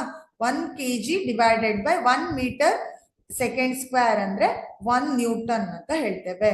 ಸೊ ಅದನ್ನೇ ನಾನು ಇಲ್ಲಿ ವ್ಯಾಖ್ಯೆಯಲ್ಲಿ ಬರ್ದಿದ್ದೇನೆ. 1 ನ್ಯೂಟನ್ ಬಲ ಅಂದ್ರೆ 1 kg ರಾಶಿಯ ಕಾಯವನ್ನು 1 ಮೀಟರ್ ಪರ್ ಸೆಕೆಂಡ್ ಸ್ಕ್ವೇರ್ ವೇಗೋತ್ಕರ್ಷಗೊಳಿಸಲು ಎಷ್ಟು ಬಲವನ್ನ ಕೊಡ್ತೇವೋ ಅದನ್ನ ನಾವೇನಂತ ಕರಿತೇವೆ? 1 ನ್ಯೂಟನ್ ಬಲ ಪ್ರಯೋಗ ಆಗಿದೆ ಅಂತ ಹೇಳ್ತೇವೆ. ಸೊ ಇದಿಷ್ಟು ಏನಿದು ಬಲದ ಏಕಮಾನ, ಹಾಗೆ ಬಲದ ಸೂತ್ರ, ಹಾಗೆ ಬಲವನ್ನ ಹೇಗೆ 1 ನ್ಯೂಟನ್ ಅನ್ನ ಹೇಗೆ ರಿಪ್ರೆಸೆಂಟ್ ಮಾಡ್ತೇವೆ ಅನ್ನೋದನ್ನ ಏನ್ ಮಾಡಿದ್ವಿ, ಇದರ ಮೂಲಕ ನೋಡಿದ್ದೇವೆ. ಹಾಗಾದ್ರೆ ಮುಂದಿನದನ್ನ ನೋಡೋಣ. What is the effect of force? ಬಲದ ಪರಿಣಾಮಗಳು ಏನು? ನೋಡಿ ಇಲ್ಲಿ first effect tells about the movement. First effect ಯಾವ್ದ್ರ ಬಗ್ಗೆ ಹೇಳುತ್ತೆ? ಮೂಮೆಂಟ್ ಬಗ್ಗೆ ಹೇಳುತ್ತೆ. A force can cause an object at rest to start moving, or a force can bring a moving object to rest ಅಂತ ಹೇಳ್ತೇವೆ. ಅಂದ್ರೆ ಬಲ ಪ್ರಯೋಗ, ಒಂದು ವಸ್ತುವಿನ ಮೇಲೆ ಬಲ ಪ್ರಯೋಗ ಆದಾಗ ಚಲಿಸ್ತಾ ಇರೋ ವಸ್ತು ನಿಶ್ಚಲ ಸ್ಥಿತಿಗೆ ಬರುತ್ತೆ. ನಿಶ್ಚಲ ಸ್ಥಿತಿಯಲ್ಲಿ ಇರೋ ವಸ್ತು ಬಲ ಪ್ರಯೋಗ ಆದಾಗ ಏನಾಗತ್ತೆ? ಚಲನೆಯಲ್ಲಿ ತೊಡಗಿಕೊಳ್ಳುತ್ತೆ ಅಥವಾ ಚಲಿಸುತ್ತೆ ಅನ್ನೋದನ್ನ ನಾವು ಹೇಳ್ತೇವೆ. ಇದನ್ನೇ ಬಲವು ಚಲನೆಯ ಸ್ಥಿತಿಯನ್ನು ಬದಲಾಯಿಸುತ್ತೆ ಅನ್ನೋದನ್ನ ಹೇಳ್ತೇವೆ. ನಾನು ಹಲವಾರು ಚಿತ್ರವನ್ನ ತೋರಿಸಿ ಬಲ ಅಂದ್ರೆ ಏನು ಅಂತ ಹೇಳಿದೆ ಸ್ಟಾರ್ಟಿಂಗ್ ಅಲ್ಲಿ ಅಲ್ವಾ? ಸೊ ಇಲ್ಲೂ ನೋಡಿ, ಇಲ್ಲೇ ಫಸ್ಟ್ ಇಮೇಜ್ ಅಲ್ಲಿ ನೋಡಿ, observe this picture. First one here, someone kick this volleyball, right? Volleyball starting ಅಲ್ಲಿ ಇನಿಷಿಯಲಿ ಏನಿದೆ? ಕಾನ್ಸ್ಟೆಂಟ್ ಇದೆ, ಅಂದ್ರೆ ನಿಶ್ಚಲ ಸ್ಥಿತಿಯಲ್ಲಿದೆ. ಇವರು ಇದನ್ನ ಕಿಕ್ ಮಾಡಿದ ಕೂಡಲೇ ಏನಾಗತ್ತೆ? ಮೂವ್ ಆಗತ್ತೆ, ಅಂದ್ರೆ ಚಲನೆಯ ಸ್ಥಿತಿಗೆ ಬಂತು ಅಂತ ಹೇಳ್ತೇವೆ. ಕಿಕ್ ಮಾಡಿದ್ದನ್ನ ಬಲ ಪ್ರಯೋಗ ಅಂತ ತಗೊಂಡ್ರೆ ವಸ್ತು ಏನಾಯ್ತು? ನಿಶ್ಚಲ ಸ್ಥಿತಿಯಿಂದ ಚಲಿಸ್ತು. ಅಂದ್ರೆ ಬಲವು ಚಲನೆಯ ಸ್ಥಿತಿಯನ್ನು ಬದಲಾಯಿಸುತ್ತೆ. Here the force it should changes the movement of the object ಅಂತ ಹೇಳ್ತೇವೆ. ಸೊ ಇದು ಫಸ್ಟ್ ಪರಿಣಾಮ ಅಥವಾ ಎಫೆಕ್ಟ್ ಆಫ್ ಫೋರ್ಸ್ ಅಲ್ಲಿ ಫಸ್ಟ್ ಒನ್, ಚಲನೆಯ ಸ್ಥಿತಿಯನ್ನ ಬದಲಾಯಿಸುತ್ತೆ. ಸೆಕೆಂಡ್ ಒನ್, ಬಲವು ವಸ್ತುವಿನ ಆಕಾರವನ್ನು ಬದಲಾಯಿಸಬಹುದು. Force changes the shape and size of an object ಅಂತ ಹೇಳ್ತೇವೆ. ಸಿ ಹಿಯರ್, ಇಲ್ಲಿ ಏನ್ ಮಾಡಿದ್ದೇನೆ ನಾನು? ಒಂದು ಸ್ಪಾಂಜ್ ಬಾಲ್ ಅನ್ನ ನೋಡಿರ್ತೀರ ಅಲ್ವಾ? ಅದನ್ನ ಕೈಯಲ್ಲಿ ಹಿಡಿದು ಅದನ್ನ ಏನ್ ಮಾಡ್ತೇವೆ? ಪ್ರೆಸ್ ಮಾಡಿದಾಗ ಏನಾಗತ್ತೆ? ಅದರ ಶೇಪು ಬದಲಾಗತ್ತೆ. ಅಂದ್ರೆ ಅರ್ಥ ಏನು? ಬಲ ಪ್ರಯೋಗ ಆದಾಗ ವಸ್ತುವಿನ ಆಕಾರ ಏನಾಗಿದೆ? ಬದಲಾಗಿದೆ ಅಂತ ಹೇಳ್ತೇವೆ. So this is the second thing. Force it can change the shape and size of A object. ಬಲವು ವಸ್ತುವಿನ ಆಕಾರವನ್ನ ಬದಲಿಸುತ್ತೆ ಅನ್ನೋದನ್ನ ಈ ಇಮೇಜ್ ಅಲ್ಲಿ ತೋರಿಸಿದ್ದೇನೆ. ನೆಕ್ಸ್ಟ್ ಅಲ್ಲಿ ಮೂರನೇ ಪರಿಣಾಮ ಏನ್ ಹೇಳುತ್ತೆ? ಬಲವು ವಸ್ತುವಿನ ಜವವನ್ನ ಬದಲಾಯಿಸುತ್ತೆ. Force can change the speed of a moving object, ಅಥವಾ when the object is in constant, we apply some force it changes its movement ಅಂತ ಹೇಳ್ತೇವೆ. ಮೂಮೆಂಟ್ ಅಂದ್ರೆ ಏನು? ಅಲ್ಲಿ ಬಲ ಪ್ರಯೋಗ ಆಗಿದೆ ಅಂದ್ರೆ ಅರ್ಥ ಅದರ ವೇಗ ಕೂಡ ಬದಲಾಯಿತು. ಮೂವ್ ಆಗ್ತಾ ಇರೋ ಆಬ್ಜೆಕ್ಟ್ ಸ್ಟಾಪ್ ಆಗತ್ತೆ ಅಂದ್ರೆ ಬೇಗ ಕಡಿಮೆ ಆಯ್ತು. ಸ್ಟಾಪ್ ಅಲ್ಲಿ ಇರೋದು ಅಂದ್ರೆ ನಿಶ್ಚಲ ಸ್ಥಿತಿಯಲ್ಲಿ ಇರೋ ಆಬ್ಜೆಕ್ಟ್ ಬಲ ಪ್ರಯೋಗ ಆದ ಕೂಡಲೇ ಏನಾಗತ್ತೆ, ಚಲಿಸೋದಕ್ಕೆ ಸ್ಟಾರ್ಟ್ ಆಗತ್ತೆ. ಅಂದ್ರೆ ಅಲ್ಲಿ ಅದರ ವೇಗ ಅಥವಾ ಜವ ಏನಾಯ್ತು, ಹೆಚ್ಚಾಯ್ತು. ಅಂದ್ರೆ ವಸ್ತುವಿನ ಮೇಲೆ ಬಲ ಪ್ರಯೋಗ ಆದಾಗ ಅದರ ಜವ ಏನಾಗತ್ತೆ, ಬದಲಾಗತ್ತೆ ಅಂತ ಹೇಳ್ತೇವೆ. Then what is the fourth effect? ಬಲವು ವಸ್ತುವಿನ ಚಲನೆಯ ದಿಕ್ಕನ್ನ ಬದಲಾಯಿಸುತ್ತೆ. ಇದನ್ನ ಆಗ್ಲೇ ಹೇಳ್ದೆ ನಾನು, ಹೌದಾ? ಅಲ್ಲಿ ನಿಶ್ಚಲ ಸ್ಥಿತಿಯಲ್ಲಿ ಇರೋದು ಚಲಿಸ್ತಾ ಇದೆ ಅಂದ್ರೆ ದಿಕ್ಕು ಬದಲಾಯಿತು ಅಂತ ಅರ್ಥ. ಸೊ ಅದನ್ನ ಇಲ್ಲಿ ಬರ್ದಿದ್ದೇವೆ. These four all are the are these are the important effects of force ಅಂತ ಹೇಳ್ತೇವೆ. ಸೊ ಇದನ್ನ ನೆನ್ಪಿಟ್ಕೊಳ್ಳಿ, ಇದರಲ್ಲಿ MCQ ಅಲ್ಲಿ ಕೇಳ್ತಾರೆ. ದೆನ್ ಫೋರ್ಸ್ ಅಲ್ಲಿ ಎರಡು ತರದ ಫೋರ್ಸ್ ಅನ್ನ ನಾವು ನೋಡ್ತೇವೆ. One is balanced force and second one is unbalanced force ಅಂತ ಹೇಳ್ತೇವೆ. ಫಸ್ಟ್ ಒನ್ ಸಂತುಲಿತ ಬಲ, ಸೆಕೆಂಡ್ ಒನ್ ಅಸಂತುಲಿತ ಬಲ ಅಂತ ಹೇಳ್ತೇವೆ. ಹಾಗಾದ್ರೆ what is this balanced force? First we will see what is ಸಂತುಲಿತ ಬಲ ಅಥವಾ ಬ್ಯಾಲೆನ್ಸ್ಡ್ ಫೋರ್ಸ್ ಅಂದ್ರೆ ಏನು ಅನ್ನೋದನ್ನ ಫಸ್ಟ್ ನೋಡೋಣ. This is also very very very important. Almost all maximum your MCQ question related to this balanced and unbalanced force. So ಸರಿಯಾಗಿ ಕೇಳಿಸ್ಕೊಳ್ಳಿ. ಸಂತುಲಿತ ಬಲ ಅಥವಾ ಬ್ಯಾಲೆನ್ಸ್ಡ್ ಫೋರ್ಸ್ ಅಂದ್ರೆ ಏನು? ನಮಗ್ ಗೊತ್ತಿದೆ, ಒಂದು ಫೋರ್ಸ್ ಆಕ್ಟ್ ಆಗ್ಬೇಕು ಅಂದ್ರೆ there must be two objects. ಅಲ್ಲಿ ಏನಿರ್ಬೇಕು, ಟೂ ಆಬ್ಜೆಕ್ಟ್ಸ್ ಇರಬೇಕು, ಅಥವಾ ಎರಡು ಅಥವಾ ಎರಡಕ್ಕಿಂತ ಹೆಚ್ಚಿನ ಕಾಯ ಅಂತ ಹೇಳ್ತೇವೆ. ಸೊ ಇಲ್ಲಿ ಸಂತುಲಿತ ಬಲ ಅಂದ್ರೆ ಎರಡು ಅಥವಾ ಎರಡಕ್ಕಿಂತ ಹೆಚ್ಚಿನ ಕಾಯಗಳ ಮಧ್ಯ ಆಕ್ಟ್ ಆಗ್ತಾ ಇರುತ್ತೆ. ಹೇಗೆ ಆಕ್ಟ್ ಆಗತ್ತೆ ಅಂದ್ರೆ ಇಲ್ಲಿ ಏನಾಗತ್ತೆ, ಇಲ್ಲಿ ಬಲವು ವಿರುದ್ಧ ದಿಕ್ಕಿನಲ್ಲಿ ಪ್ರಯೋಗ ಆಗ್ತಾ ಇದೆ ಅಂತ ಹೇಳ್ತೇವೆ. ಬಲವು ವಿರುದ್ಧ ದಿಕ್ಕಿನಲ್ಲಿ. ನೋಡಿ ಇಲ್ಲಿ ಫಸ್ಟ್ ಇಮೇಜ್ ಅನ್ನ ನೋಡಿ. ಇಲ್ಲಿ ಏನಿದೆ, ಒಂದು ಹಗ್ಗ ಇದೆ ಅಲ್ವಾ? ಆ ಹಗ್ಗವನ್ನ ಏನ್ ಮಾಡ್ತಾ ಇದ್ದಾರೆ, ಎರಡು ಬೇರೆ ಬೇರೆ ಬದಿಗಳಲ್ಲಿ ಮೂರು ಜನರು ಅಂದ್ರೆ ಮೂರು ವ್ಯಕ್ತಿಗಳು ನಿಂತ್ಕೊಂಡು ಎಳಿತಾ ಇದ್ದಾರೆ, ಹೌದಾ? ಸೊ ಇಲ್ಲಿ ಏನಾಗ್ತಾ ಇದೆ, ಆ ಬಲದ ಮೇಲೆ ಇದು ಲೆಫ್ಟ್ ಸೈಡ್ ಆದ್ರೆ ಇದು ರೈಟ್ ಸೈಡ್, ಹೌದಾ? ಎರಡೂ ಕಡೆ ಏನಿದೆ, ಸೇಮ್ ಪರ್ಸನ್ಸ್ ಇದ್ದಾರೆ, 3 ಜನನೇ ಇದ್ದಾರೆ, ಹೌದಾ? 3 ಮೆಂಬರ್ಸ್ ಏನ್ ಮಾಡ್ತಾ ಇದ್ದಾರೆ, ಎಳಿತಾ ಇದ್ದಾರೆ ಈ ಹಗ್ಗವನ್ನ. ಆದ್ರೆ ಏನ್ ಬದಲಾಗಿದೆ, ಅವರು ಎಳೆಯೋ ಅಥವಾ ಅವರು ಅಪ್ಲೈ ಮಾಡೋ ಬಲದ ದಿಕ್ಕು ಬದಲಾಗ್ತಾ ಇದೆ. ನೋಡಿ ಇಲ್ಲಿ ಫಸ್ಟ್ 3 ಮೆಂಬರ್ಸ್ ಏನಿದ್ದಾರೆ ಅವರು ಏನ್ ಮಾಡ್ತಾ ಇದ್ದಾರೆ, ಇಲ್ಲಿ ಬಲವನ್ನ ಈ ದಿಕ್ಕಲ್ಲಿ ಪ್ರಯೋಗ ಮಾಡ್ತಾ ಇದ್ದಾರೆ, ಹೌದಾ? ಬಲದ ದಿಕ್ಕು ಹೀಗಿದೆ. ಹಾಗೆ ಈ ಕಡೆ ಲೆಫ್ಟ್ ಸೈಡ್ ಅಲ್ಲಿ ಏನ್ ಮಾಡ್ತಾ ಇದ್ದಾರೆ, 3 ಜನ ಬಲ ಪ್ರಯೋಗವನ್ನ ಈ ತರ ಮಾಡ್ತಾ ಇದ್ದಾರೆ. ಅಂದ್ರೆ ಇಲ್ಲಿ ಏನಾಯ್ತು, ಬಲದ ದಿಕ್ಕು ಎರಡರಲ್ಲೂ ಏನಿದೆ, ಬೇರೆ ಬೇರೆ ಇದೆ. ಆದ್ರೆ ಸಮ ಪ್ರಮಾಣದ ಬಲ ಎರಡೂ ಕಡೆ ಆಕ್ಟ್ ಆಗ್ತಾ ಇದೆ. ಇದನ್ನೇ ನಾವು ಸಂತುಲಿತ ಬಲ ಅಂತ ಹೇಳ್ತೇವೆ. ಹೀಗೆ ಆಕ್ಟ್ ಆದಾಗ ಅಂದ್ರೆ ಬಲಬದಿ ಮತ್ತು ಎಡಬದಿಯ ಬಲದ ದಿಕ್ಕು ಬದಲಾದ್ರೂ ಕೂಡ ಬಲ ಪ್ರಯೋಗದ ಪ್ರಮಾಣ ಏನಿದೆ, ಸೇಮ್ ಇದೆ. ಯಾಕಂದ್ರೆ ಎರಡೂ ಕಡೆ ಏನ್ ಮಾಡ್ತಾ ಇದ್ದಾರೆ, ಮೂರು ವ್ಯಕ್ತಿಗಳೇ ಎಳಿತಾ ಇದ್ದಾರೆ ಅಲ್ವಾ?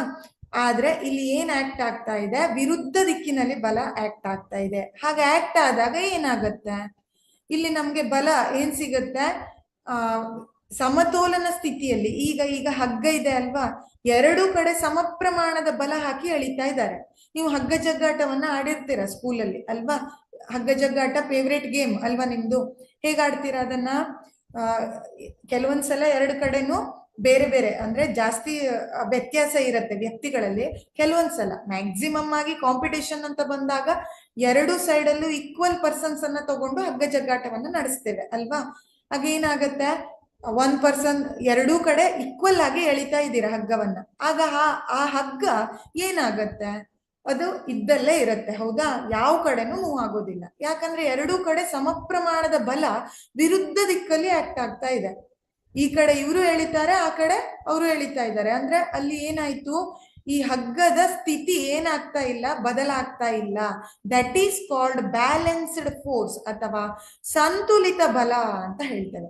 ಒಂದು ಕಾಯದ ಮೇಲೆ ಎರಡು ಅಥವಾ ಎರಡಕ್ಕಿಂತ ಹೆಚ್ಚಿನ ಸಮಬಲಗಳು ವರ್ತಿಸುತ್ತಿದ್ದು ಕಾಯವನ್ನು ಸಮತೋಲನ ಸ್ಥಿತಿಯಲ್ಲಿ ಇರಿಸಿದರೆ ಅಂತಹ ಬಲವನ್ನ ಸಂತುಲಿತ ಬಲ ಅಂತ ಹೇಳ್ತೇವೆ. What is balanced force? A balanced force occurs when two or more forces of equal magnitude act on an object in an opposite direction, resulting in a net force is zero. This is very, very important. ಸಂತುಲಿತ ಬಲ ಅಥವಾ balanced force ಅಲ್ಲಿ ಎರಡೂ ಕಡೆ ಸಮ ಪ್ರಮಾಣದ ಬಲ ಪ್ರಯೋಗ ಆಗ್ತಾ ಇದೆ, ಆದ್ರೆ ಬಲದ ದಿಕ್ಕು ಬದಲಾಗಿದೆ. ಹೀಗೆ ಆದಾಗ ನಮ್ಗೆ ಇಲ್ಲಿ ಏನಾಗತ್ತೆ, ಬಲ 0 ಆಗತ್ತೆ. ಆಯ್ತಾ? ಫಾರ್ ಎಕ್ಸಾಂಪಲ್ ಇಲ್ಲಿ ನೋಡಿ, ಇಲ್ಲಿ ಫಸ್ಟ್ ಬಲ ಈ ದಿಕ್ಕಲ್ಲಿ ಪ್ರಯೋಗ ಆಗ್ತಾ ಇದೆ. ಇಲ್ಲಿ ಫಾರ್ ಎಕ್ಸಾಂಪಲ್ 3 ನ್ಯೂಟನ್ ಅಷ್ಟು ಬಲ ಪ್ರಯೋಗ ಆಗ್ತಾ ಇದೆ ಅಂತ ಇಟ್ಕೊಳ್ಳಿ. ಸೆಕೆಂಡ್ ಒನ್ ಕೂಡ 3 ನ್ಯೂಟನ್ನೇ ಪ್ರಯೋಗ ಆಗ್ತಾ ಇದೆ, ಆದ್ರೆ ದಿಕ್ಕು ಏನಾಗಿದೆ, ಬದಲಾಗಿದೆ.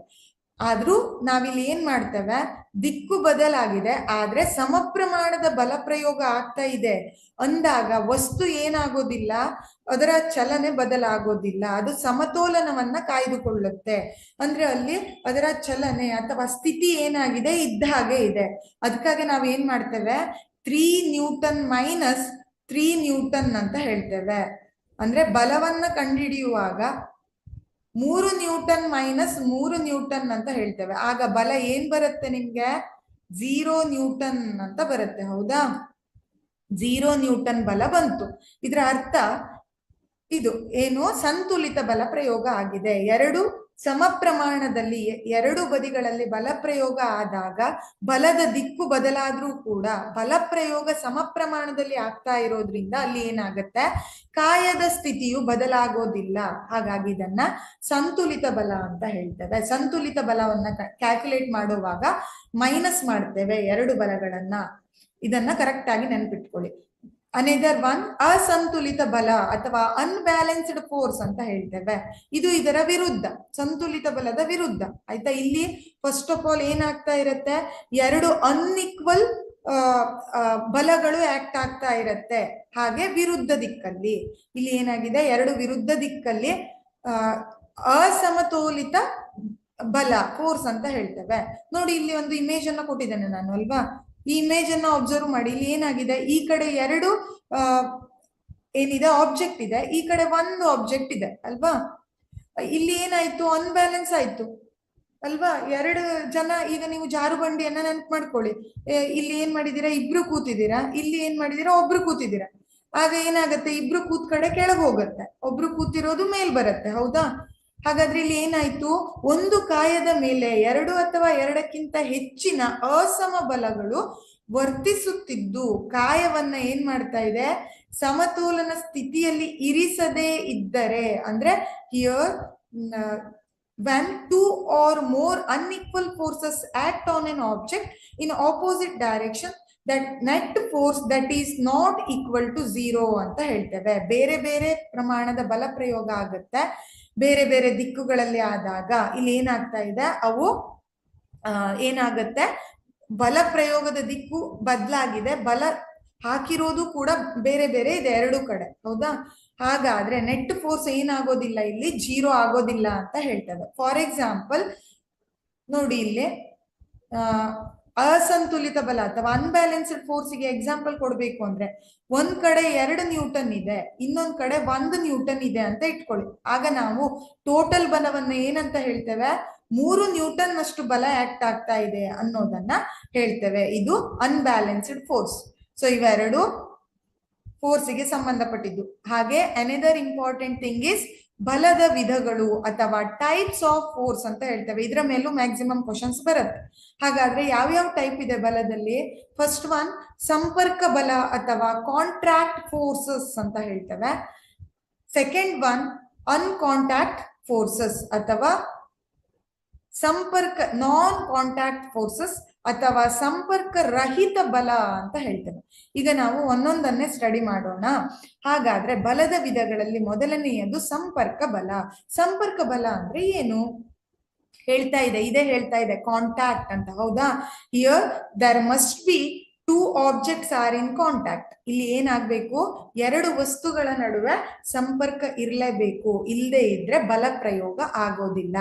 ಎರಡು ವಸ್ತುಗಳು ಪರಸ್ಪರ ಸಂಪರ್ಕದಲ್ಲಿ ಇದ್ದಾಗ ಉಂಟಾಗುವ ಬಲವನ್ನ ಸಂಪರ್ಕ ಬಲ ಎನ್ನುವರು.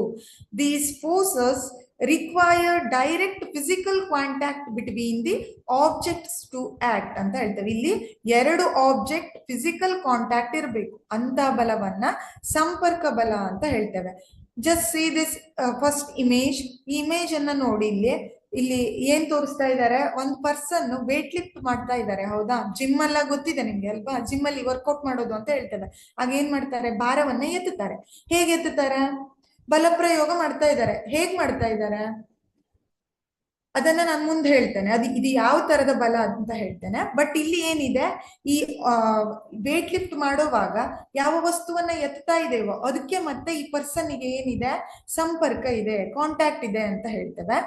ಹಾಗೆ ಇದನ್ನ ಸಂಪರ್ಕ ಬಲ ಅಂತ ಕರೀತಾರೆ. ಇಲ್ಲಿ ಮುಖ್ಯವಾಗಿ ಎರಡು ವಸ್ತುಗಳ ನಡುವೆ ಸಂಪರ್ಕ ಇರಬೇಕು. ಹಾಗಾದ್ರೆ ಇದಕ್ಕೆ ಎಕ್ಸಾಂಪಲ್ ಯಾವ್ಯಾವುದು?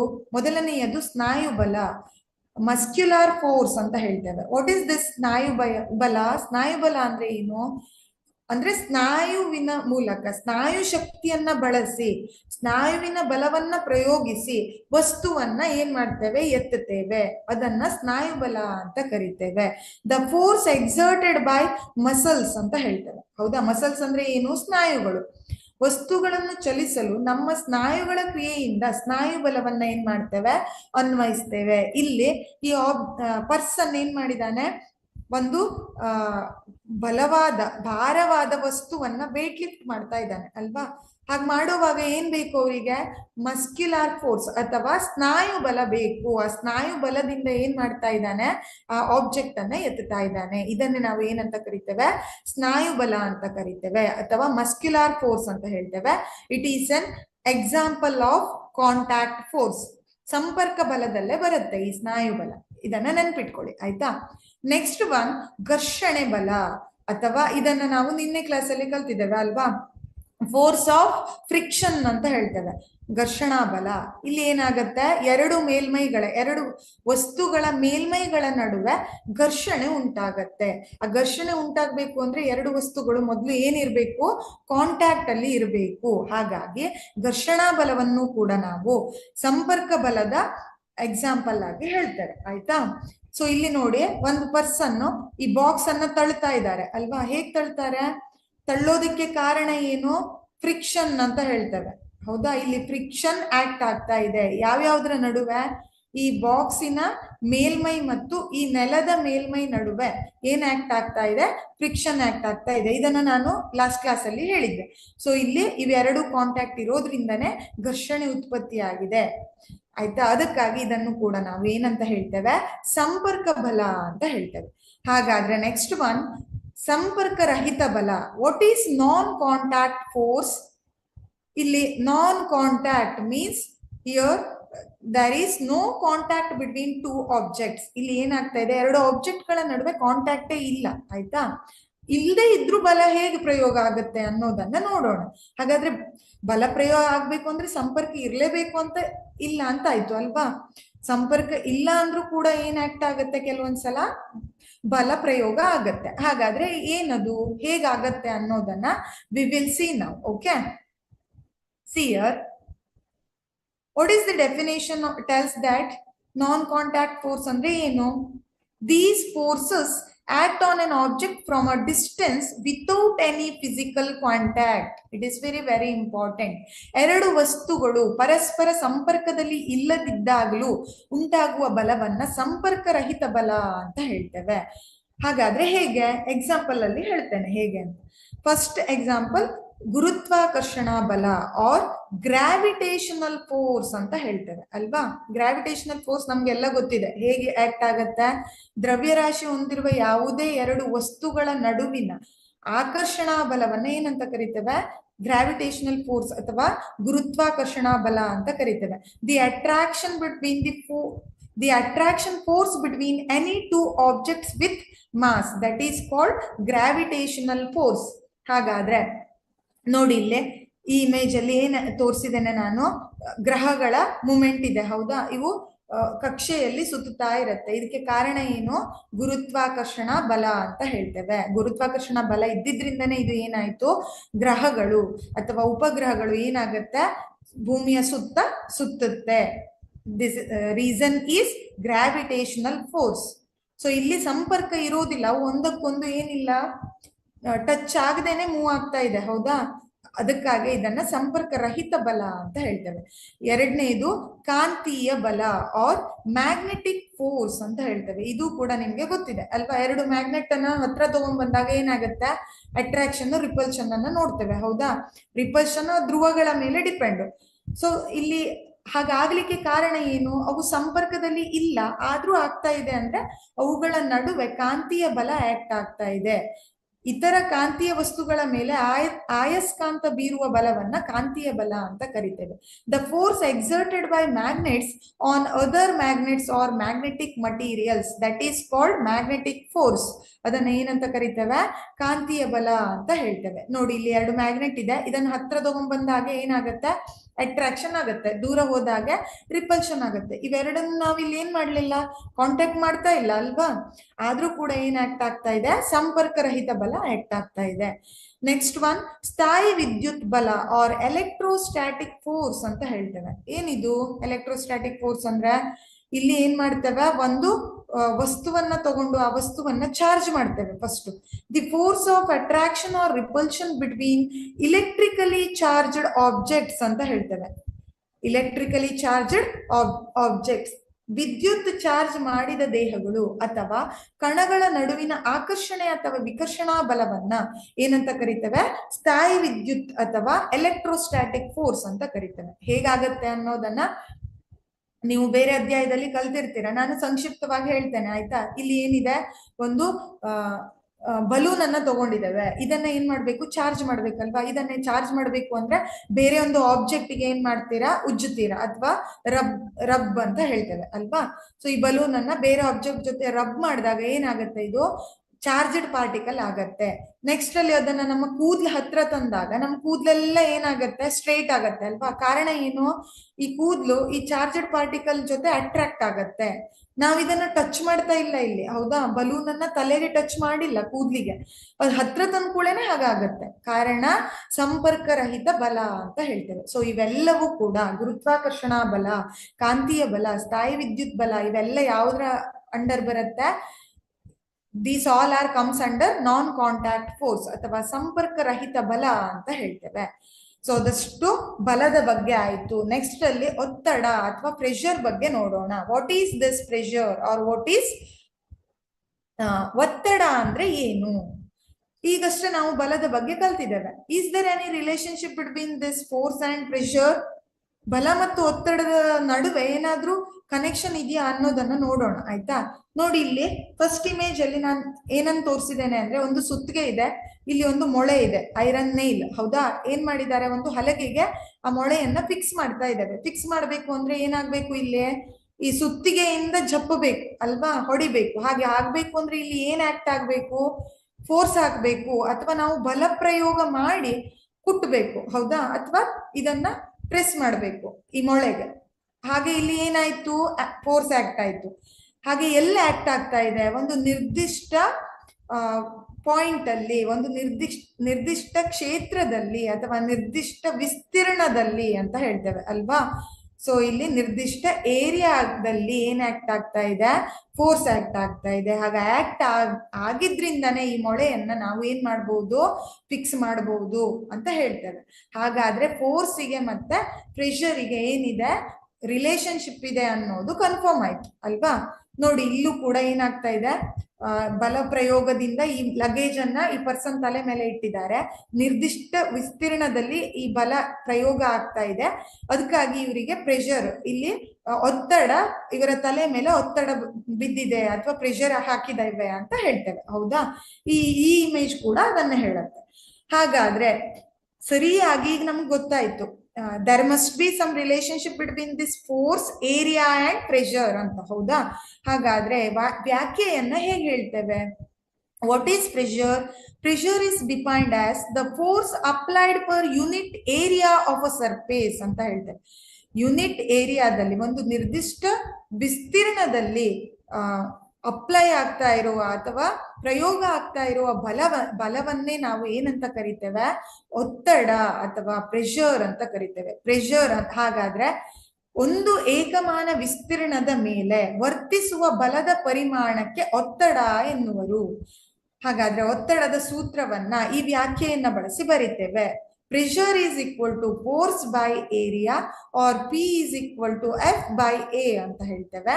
ಕನ್ನಡದಲ್ಲಿ ಒತ್ತಡ ಈಸ್ ಈಕ್ವಲ್ ಟು ಬಲ ಭಾಗಿಸು ವಿಸ್ತೀರ್ಣ ಅಂತ ಹೇಳ್ತೇವೆ. ಇದು ಪ್ರೆಷರ್ ಅಥವಾ ಒತ್ತಡದ ಸೂತ್ರ. ಇದು ಇಂಪಾರ್ಟೆಂಟ್ ಆಯ್ತಾ. ಹಾಗಾದ್ರೆ ಒತ್ತಡ ಅಂದ್ರೆ ಏನು ಅನ್ನೋದು ಗೊತ್ತಾಯ್ತು ಅಲ್ವಾ.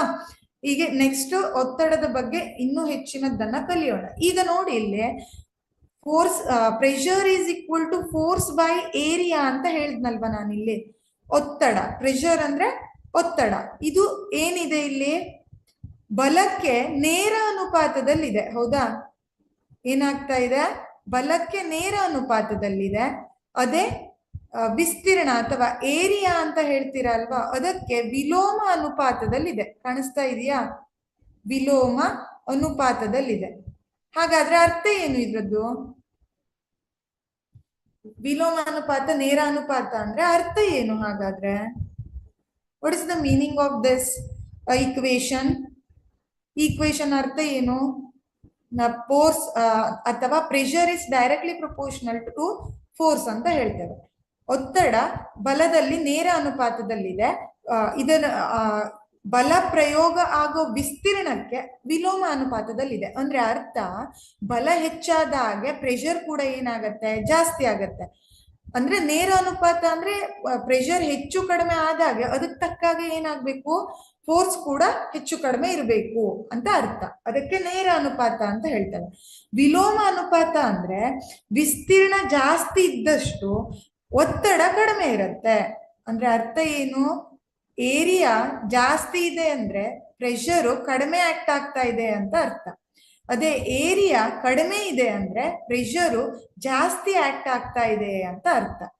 ನಾ ಜಾಸ್ತಿ ಕಡಿಮೆ ಅನ್ನೋದನ್ನ ಆರೋ ಮಾರ್ಕ್ ಅಲ್ಲಿ ತೋರಿಸಿದ್ದೇನೆ, ಇನ್ಕ್ರೀಸ್ ಡಿಕ್ರೀಸ್ ಅಂತ. ಆಯ್ತಾ, ಇದನ್ನೇ ನಾ ಈ ಎಕ್ಸಾಂಪಲ್ ಅಲ್ಲಿ ಹೇಳ್ತೇನೆ. ನೋಡಿ, ಇಲ್ಲಿ ಒಂದು ಬಲೂನ್ ಅನ್ನ ತಗೊಂಡು ಊದಿರೋ ಒಂದು ಬಲೂನ್ ಅನ್ನ ತಗೊಂಡಿದ್ದೀರಾ. ಹೌದಾ, ಇಲ್ಲಿ ಕೆಳಗಡೆ ಏನ್ ಮಾಡಿದ್ದೇವೆ, ಒಂದು ಪ್ಲೇಸ್ ಅಲ್ಲಿ ಒಂದು ಮೊಳೆಯನ್ನ ಫಿಕ್ಸ್ ಮಾಡಿದ್ದೇವೆ. ಆಯ್ತಾ, ಅಥವಾ ಟೂತ್ ಪಿಕ್ ಅಂತ ಕನ್ಸಿಡರ್ ಮಾಡಿ. ಇಲ್ಲಿ ಏನ್ ಮಾಡಿದ್ದೇವೆ, ಒಂದು ಟೂತ್ ಪಿಕ್ ಅನ್ನ ತಗೊಂಡಿದ್ದೇವೆ. ಟೂತ್ ಪಿಕ್ ಅಂದ್ರೆ ಗೊತ್ತಿದೆ ಅಲ್ವಾ ನಿಮ್ಗೆ.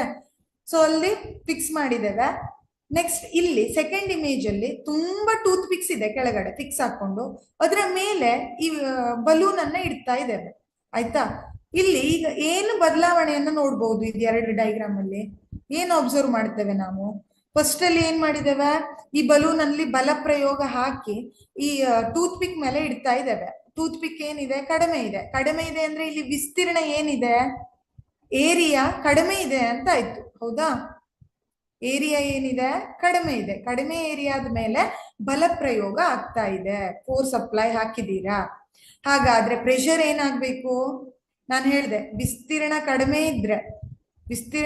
ಇದ್ರೆ ಪ್ರೆಷರ್ ಏನಾಗತ್ತೆ, ಜಾಸ್ತಿ ಇರುತ್ತೆ. ಅಂದ್ರೆ ಇಲ್ಲಿ ಒತ್ತಡ ಏನಿದೆ, ಒತ್ತಡ ಜಾಸ್ತಿ ಇದೆ, ಬೇಗ ಒಡೆದೋಗುತ್ತೆ ಬಲೂನ್ ಅಲ್ವಾ. ಯಾಕೆ?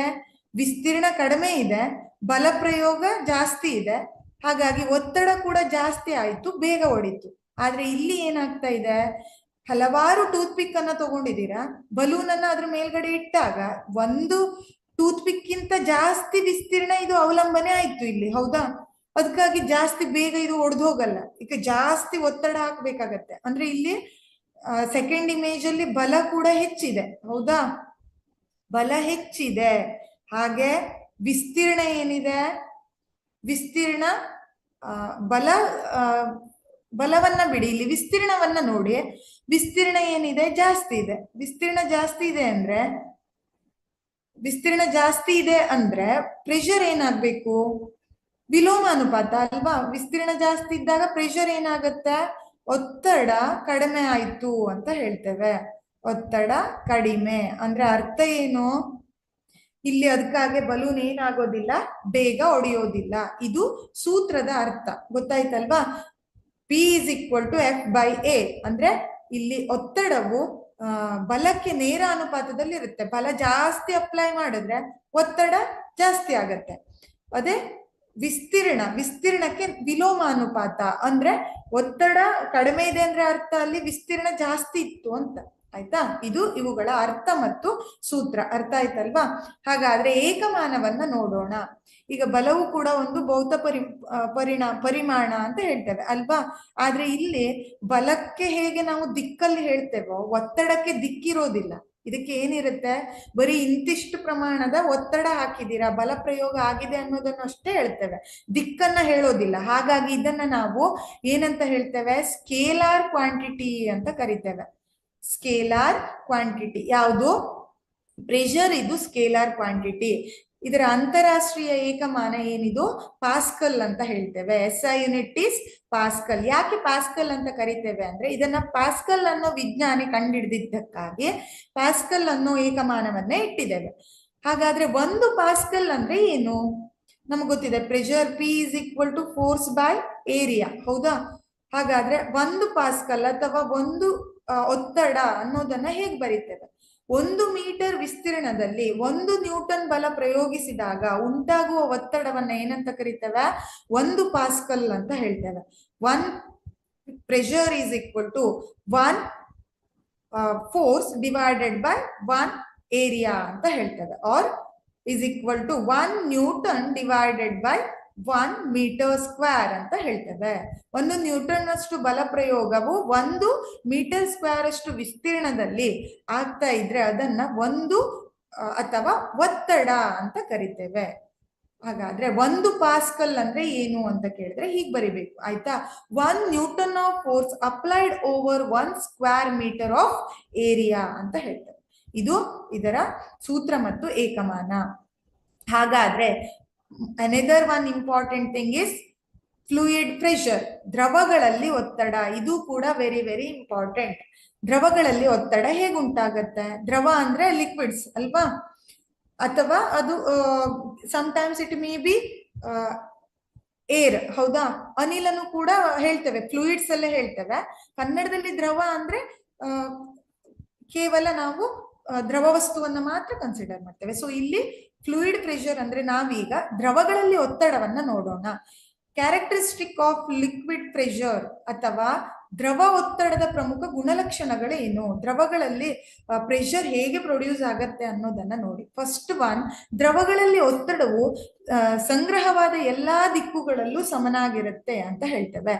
Acts equally in all direction ಅಂದ್ರೆ ಅರ್ಥ ಏನು? ದ್ರವಗಳಲ್ಲಿ ಒತ್ತಡ ಉಂಟಾದಾಗ ಎಲ್ಲಾ ದಿಕ್ಕಲ್ಲೂ ಸಮವಾಗಿರುತ್ತೆ ಅಂತ ಹೇಳಿದ್ದೇವೆ. ಇಲ್ಲಿ ಇಮೇಜ್ ಅನ್ನ ನೋಡಿ. ಇಲ್ಲಿ ನಾನು ಏನ್ ಮಾಡಿದ್ದೇನೆ, ಒಂದು ಬಾಟಲ್ ಅನ್ನ ತಗೊಂಡು ಅದರಲ್ಲಿ ನೀರನ್ನ ತುಂಬಿದ್ದೀರಾ, ಆಯ್ತಾ? ಇಲ್ಲಿ ತನಕ ನೀರಿದೆ. ಸೊ ನೆಕ್ಸ್ಟ್ ಅಲ್ಲಿ ಏನ್ ಮಾಡ್ತೇವೆ, ಅದರ ಕೆಳಗಡೆ ಅಥವಾ ಒಂದು ಸರ್ಟೆನ್ ಏರಿಯಾದಲ್ಲಿ ಇಲ್ಲಿ ಏನ್ ಮಾಡಿದೀರಾ, ಹೋಲ್ ಮಾಡಿದೀರಾ, ಸುತ್ತಲೂ ರಂಧ್ರಗಳನ್ನ ಮಾಡಿದ್ದೇವೆ ಅಂತ ಇಟ್ಕೊಳ್ಳಿ. ಒಂದೇ ಸಮತಲದಲ್ಲೇ ರಂಧ್ರಗಳು ಇದೆ, ಆಯ್ತಾ?